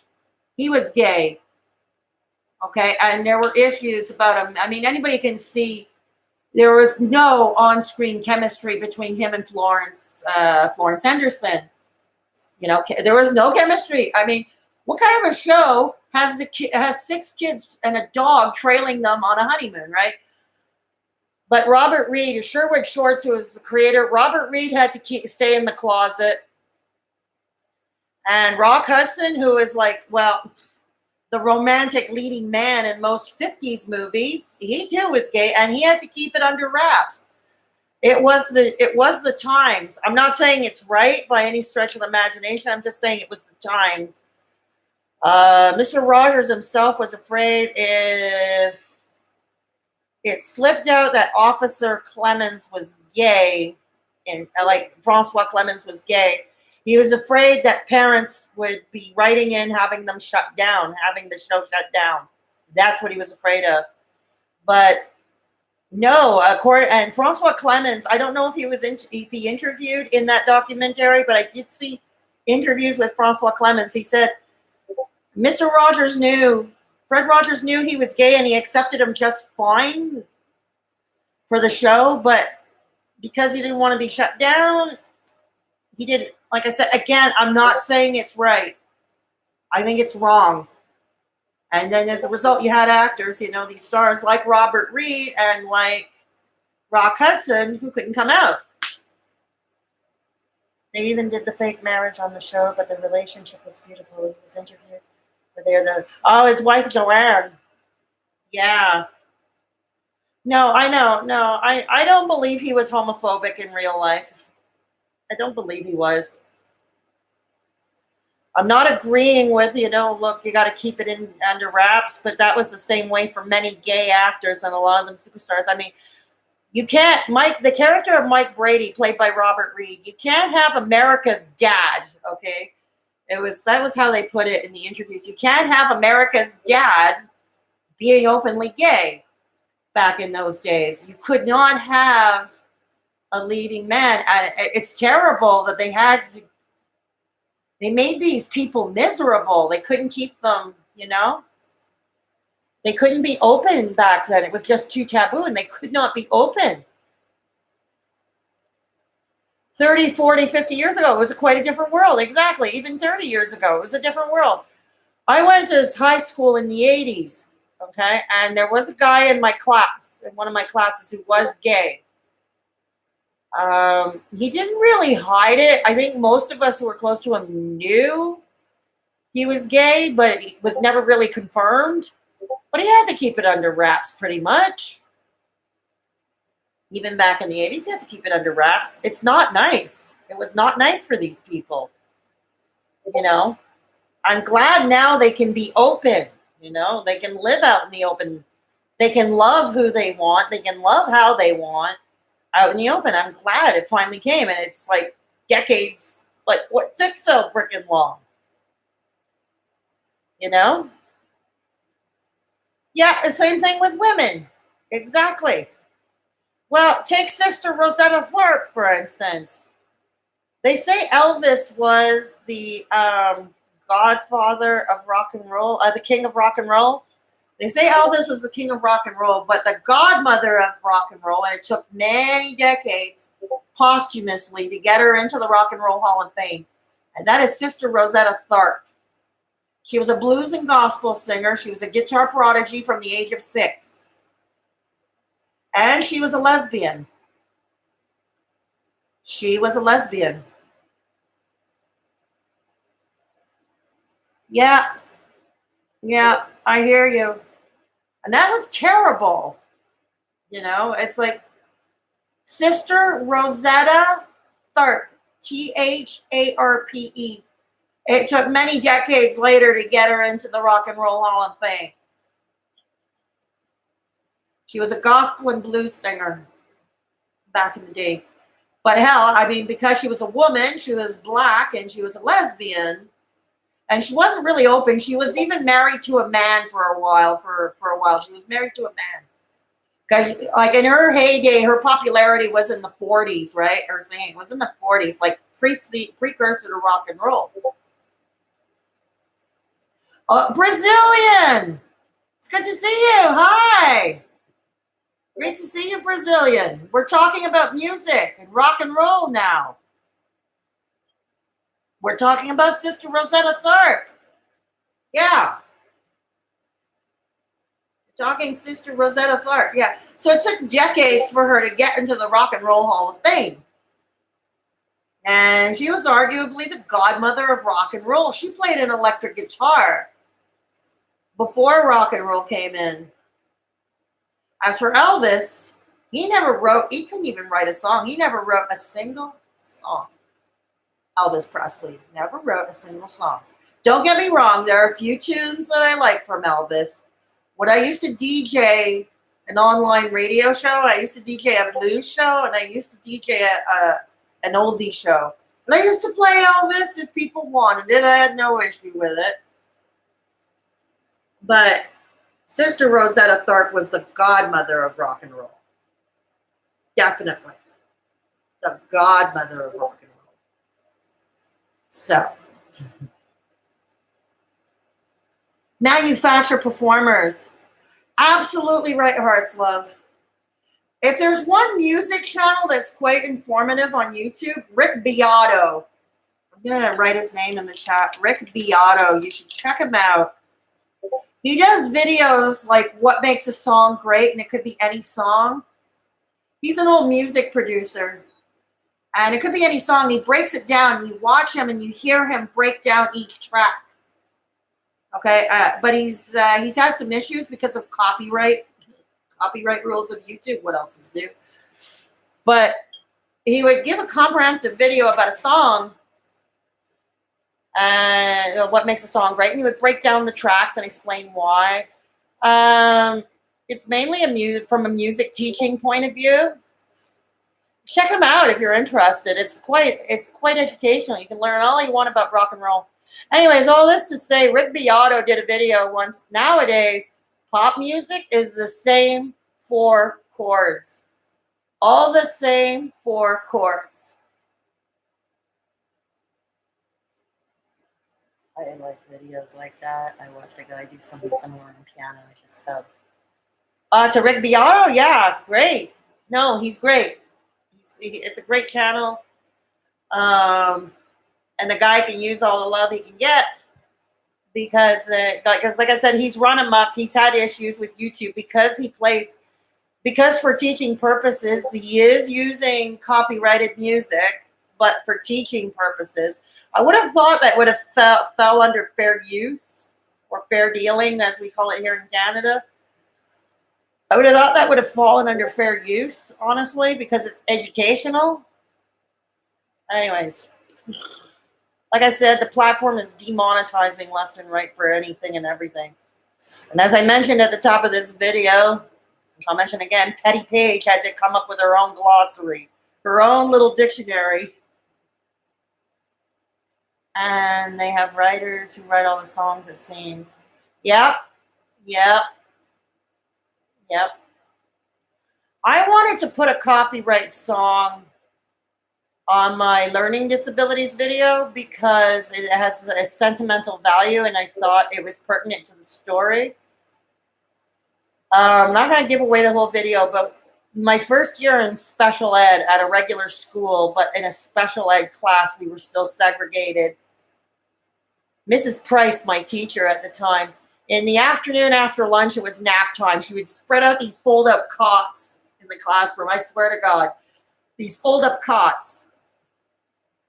And she would play Roberta Flack's The First Time Ever I Saw Your Face. You know, I mean, kind of funny because the woman was a Christian. I mean, she opened every class in the morning with a reading from the Bible. But she would play over this romantic song, this, almost sultry, Roberta Flack, The First Time Ever I Saw Your Face, to try to get us to sleep. Of course, it never worked with me. I was a hyperactive kid. I was a hyperactive kid. But the song still has, and of course, my 6-year-old dyslexic brain didn't understand the lyrics of The First Time Ever I Saw Your Face. It didn't understand the lyrics. But still, the song has sentimental value to me. I was looking for pictures of my old teacher, Mrs. Price, online. Couldn't find a one. And I learned she passed away in 2015. Right around the same time my old friend died. ALK. My old friend died right around the same time. Yeah. So, it was right around the same time. But, so I wanted to play the song on my video, on my project. And here I was looking to, because Roberta Flack, she made the song popular, but by any means, she didn't do the only version. She didn't even do the first version. The song was originally written by a folk singer from the 30s, and he wrote it for his wife way back in the 30s. Now, they're long dead now, okay? They've passed on. Try to find anybody. So I had asked with ASCAP, I had asked with BMI, which deal with music licensing in the United States. No answer. They said they deferred me to YouTube. But good luck getting a human being at the end of customer service on YouTube, right? So it's like I gave up. I'm not going to put the song in. It's just not worth the trouble because a number of things could happen. I could get away with it. It's a risk. I could get away with it. My channel is still small enough to fly under most radars. I could get away with it, but at least for the time being. The other thing that could happen is YouTube could decide to scrap the entire audio of my video. Like they can mute the entire audio off the video, or they can remove the video altogether, or whoever is responsible for licensing for that song. Okay, even though if I choose not to set it monetization, let's say my channel does get eligible for monetization, and I set that particular video for not to be monetized, the company, the music company or the record company or whoever, the publishers, whoever, believe it or not, what they can do is they can stick ads on that video and collect whatever Google AdSense money from that video they can. So no, I don't really want a ritzy, spanky music company making money off of some poor, middle-aged, chronically ill woman's video about her childhood, you know? Yeah, I can do that. I can do that, and I probably will. I can put it in the description box, and I probably will. I mean, right now the only thing I have is a... I can't believe I put a PayPal link in the description box to my videos. It's that way. I'm only mentioning that just to say that I really don't want some rich music company. I don't want some rich-ass music company getting Google AdSense dollars off a video about my childhood. No.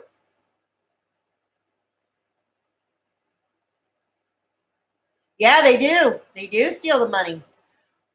Yeah, I'm going to start a Patreon. And I'm going to start one sooner than I would have liked, but I'm going to start a Patreon. Because in all honesty, it's all well and good. I can't get Streamlabs for the Mac. Okay, OBS doesn't make Streamlabs for the Mac. Otherwise, I would get Streamlabs. Okay, the channel's not monetized. I can't even benefit from Super Chat. And... you know, and so I did, you know, so I did stick a PayPal link in, but I don't like that idea either because I'm coming off as a very bad e-beggar, and it's not what I want to do either. But Patreon might work, and I think I might start that Patreon soon. But like I said, not the expensive $50 per month tiers. Not even the $10 tiers, you know. I want it to be affordable for most of my subscribers and my followers. So, yeah.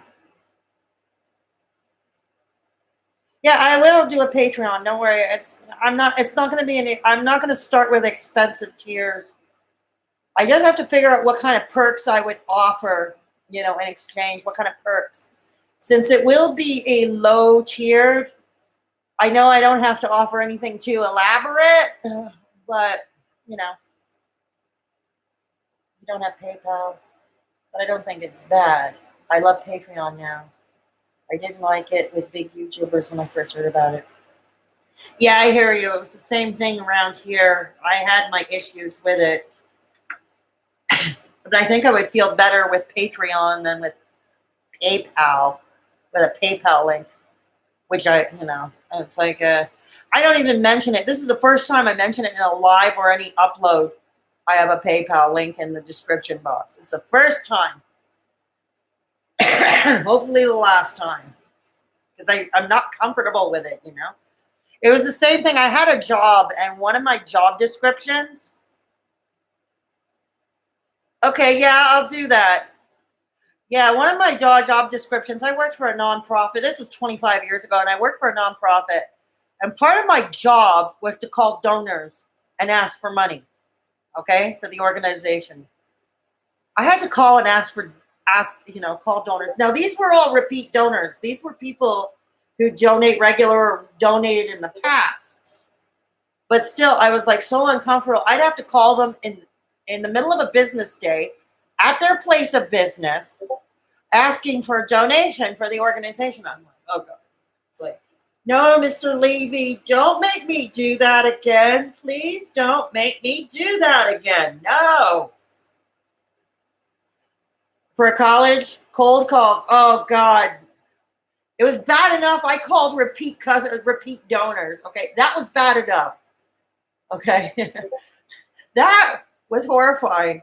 If there was ever a time that my social anxiety would flare up, my anxiety levels would go up, it was then. I'm telling you, it was then. Oh, God, no way. Oh, it was awful. You know? Yeah, yeah, I know. You get a lot of no's. I know. And even repeat donors will give you a lot of no's. Things change. I mean, the year before, business was good. The year now, not so hot, Or I lost my job, or I've got a kid to put in university now, or there's a new baby on the way and we have to rebudget. All kinds of stuff, right? So, and you can't really argue with stuff like that. People have families, job situation changes. You really can't argue with that. You can't call them a heartless cheapskate. You really can't. You can't. And nowadays I get solicited for donations all the time. I gave a one-time donation to a women's shelter that I stayed at a few times during my youth. And these were people that were very kind to me, and it was a well-run home, very well run for a women's shelter, and I was grateful to them for their help, and I got along, And I was grateful to them for their help. So I gave a one-time donation, when things started to go well, when I had my job as a public servant. But the thing is, now I get their newsletter, and I get a newsletter soliciting me every year to donate. And now that I'm retired, and I live only off a percentage of my former salary, right? I live off a former percentage. I can't really donate money to charity nowadays. These days I'm struggling to stay afloat myself.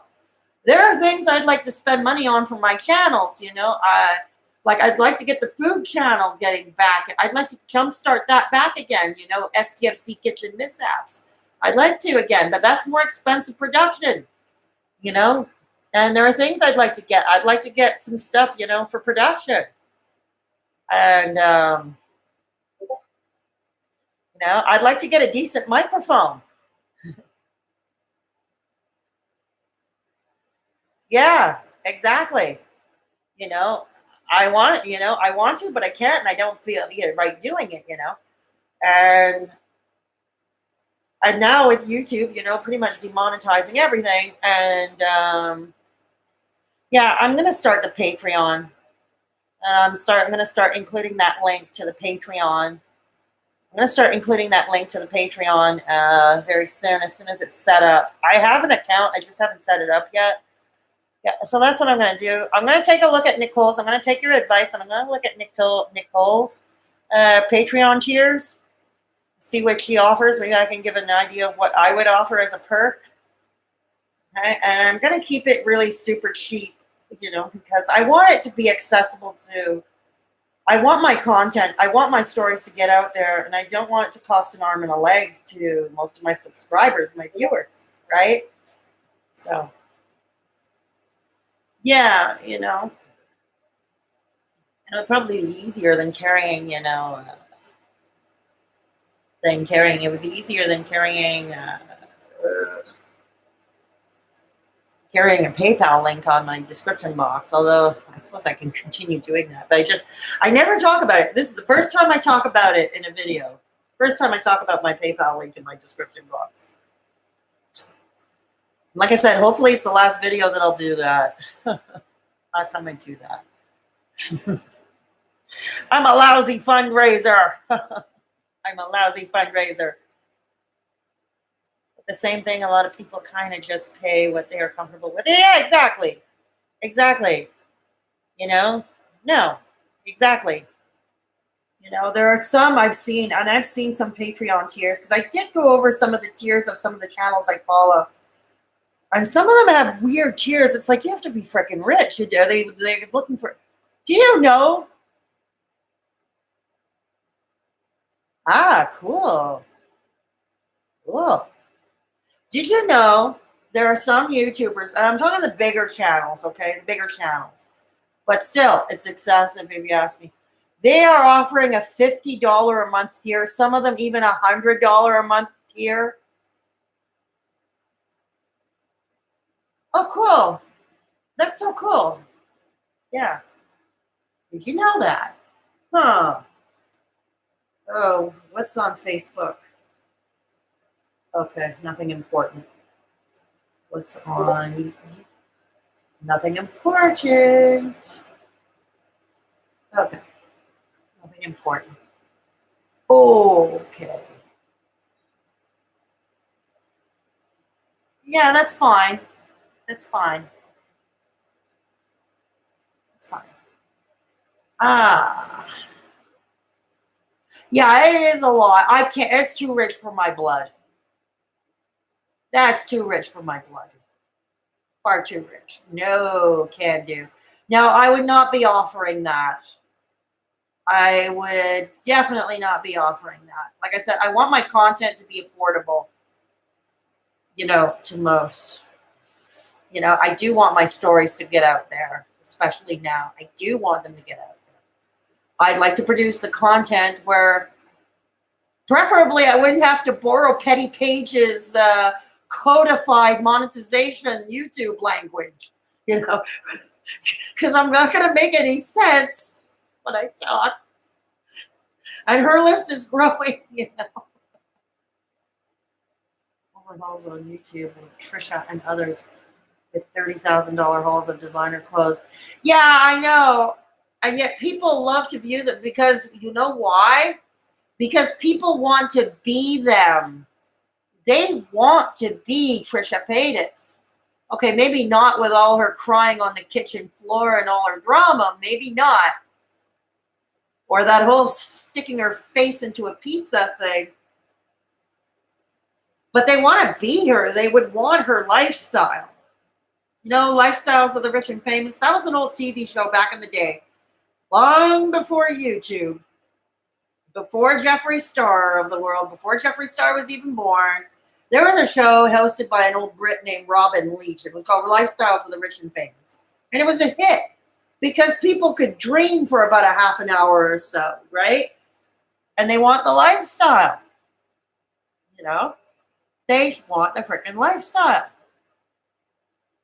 So yeah, Trisha Paytas' $30,000 designer clothing hauls. People want to be them. Swoop started the lingo, LOL. She would say duck the pair, meaning F YouTube. Apple Mint channel. She lost her channel and why does she lost her channel? What? For what? What's her channel for what? For saying duck the pair? Good God. Well, I hope Petty Page doesn't get shut down because, like I said, she's kind of my guilty pleasure. I don't mean it as an insult to her. She's got personality. She's got great personality. And I love her new intro on her quick tea videos. I love her intro. Because in Britain, we drink tea. We don't spill tea. We drink it. I love that intro. Yeah, but yeah, I don't want to start having to invent a whole new language. So yeah, that's what I'm going to do. I'll let y'all know when the Patreon is up and running. I'll let y'all know. And with all the material things, she is still not happy. Trisha Paytas you're talking about? No, I know she's not happy. No, she's not. Yeah. I sometimes wonder if any of them are. Like, I remember Jeffree Star has done a few videos where he gives a tour of his mansion. There was one particular video. He gives a tour of his closet, okay? Just his closet. And not, like, there's two parts of the closet, okay? There's a closet where Eddie go in, and there's a second part of the closet. I swear to God, he's the only one who can get it. He's got a bodyguard that sits outside of that closet. This bodyguard is harder to do nothing but sit in front of this damn closet. And to get in, okay, fingerprint and retina recognition. Okay? There has to be the retina recognition and fingerprint to get in. And it's like a room in there. There's AC and there's a room. There's a little couch where you can take a nap. and have a sandwich and some tea. And it's like, wow. It's like, wow. It's opulence. It's kind of gross when you think about it, you know? It's opulence. It is. It is. Absolutely. It is. It is absolutely outrageous. Yeah. You know, I wonder if he's happy. Well, maybe he is. I don't know. But I do wonder, is he happy? No, I know. I know it is. I know it is. And then, yeah, Trisha Paytas. I remember even she admitted once in a video she was wondering what she was doing with 3 cars. So it's not like she can drive all of them. True enough, you think. She was wondering what she was doing with 3 cars. It's like, ooh. It may make life easier to have a bit more bucks. Yeah, agreed on that. Absolutely agreed. It would be far less of a stressor. I'm not asking to be a millionaire. I just like to be able to pay all my debts, you know, pay my bills, invest in my channels, you know, invest in my channels, maybe live in a better apartment, maybe leave Montreal finally, move out of Montreal finally. But yeah, there comes a point where I think it's not worth it. Yeah, it goes down to sometimes, you know, more money than they know what to do with. And it's like, you can't take it with you, you know, when the time comes, when you pass. You can't take it with you. Yeah, same here. And you can't take it with you, right? So it's opulence. It's like gross. It's like, but it's like the modern day. Robin Leach would be proud, okay, of people like Trisha Paytas or Jeffree Star. I swear to God, he would be proud. And then you probably heard that thing, the Jake Paul and Tana Mongeau wedding. They're charging $50 to live stream it, is if I'm not mistaken. They've slapped a $50 charge if anybody wants to watch the live stream of that wedding. Yeah. I know Negs was talking about that earlier on his live. I can think of better ways to spend $50. Thank you very much. I can find much better ways to spend that $50. So, yeah, that's what I heard. Yeah, that's what I heard. And both of them are millionaires in their own right? They're both millionaires, each of them. But yeah, they're charging a $50 just to watch a live stream of it. At least the way I understand it. That's what I understand. If anybody future hears me, feel free to correct me in comments if that's wrong. But there's a $50 thing. I know Negs was alluding to it earlier. Yeah, I'm shaking my head too. Hear my eyeballs roll. Like, meanwhile, the other thing I have to get money together for is because I got to go back to the eye doctor because I'm sure that I need to get the prescription of my glasses changed. I need a new pair of glasses. Yeah. That's the same cost to stream a live UFC boxing fight. I think they're both millionaires. She just got an MTV. You see? Yeah. You see? Nice work if you can get it. Yep. You see? Absolutely. Absolutely. Hang on. I need to get another pack of cigarettes. Hang on. I don't have to go to the store. They're here. They're just at the other side of the room. Just at the other side of the room. I don't have to go up. Oh. There. The Discord's going. Okay. Right. Her manager works out of her pool house. Lucky him. He gets to go for a swim during lunch break. Lucky him.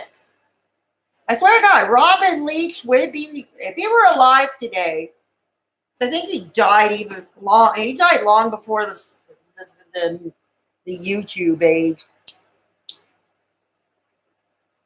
Robin Leach would be proud. You know, lifestyles of the rich and famous. He wouldn't have a car to go to feature, you know, the YouTube edition. Lifestyles of the Rich and Famous. The YouTube edition. Yeah. Holy fuck. I've been on for 3.5 hours. You realize that? I've been on with you guys. Time flies when we're having fun. Yeah. Time flies when we're having fun. But I am going to have to cut this short because I really want to check out Jason's video. And I want to get something to eat. And I still have a script that I have to cram to write for because I'm doing the voiceover at my ex's on Tuesday and I have to have that script ready. And I don't function so well in the mornings because I sundown. Yeah, they are now celebs. Yeah, I'm going to go. Yeah, I'm going to be watching. Oh, no, it's my pleasure. Thank you for stopping by. Rafe, thank you too. And welcome to my new, I don't know what to call my mods. Well, my mods. My blue army. My blue wrench army. I am so happy. Thank you all for sticking around for the whole stream. It's been over 3.5 hours. Yeah. Yes, and everybody, you're all welcome back. You're all welcome back. So I will catch you all in the next one. Like I said, I'm going to have some uploads this week, and I'll catch you all in my next live. I may do a special on Wednesday night for my sobriety birthday because, like I said, YouTube as of Thursday is discontinuing the Hangouts on air, and I have no idea with what or if they're replacing it with something. So I'll keep you all posted, and thank you so much, and continue to tune in. Have a great night, everybody. Thursdays and Sundays for the most part. Yeah, Thursdays and Sunday evenings are my lives. But I upload on I produce uploads during the week, at least one. I always try for one upload per week, like one prepared, edited package in a nice clean bow video during the week. Tomorrow I'm going to try to put up the short satire, Sheeza F. Ucker Rewires Cancel Culture. Yeah. So thank you all. You all rock. You are all awesome. I will catch you in the next one. Have a good night. Bye. Good night and sleep tight.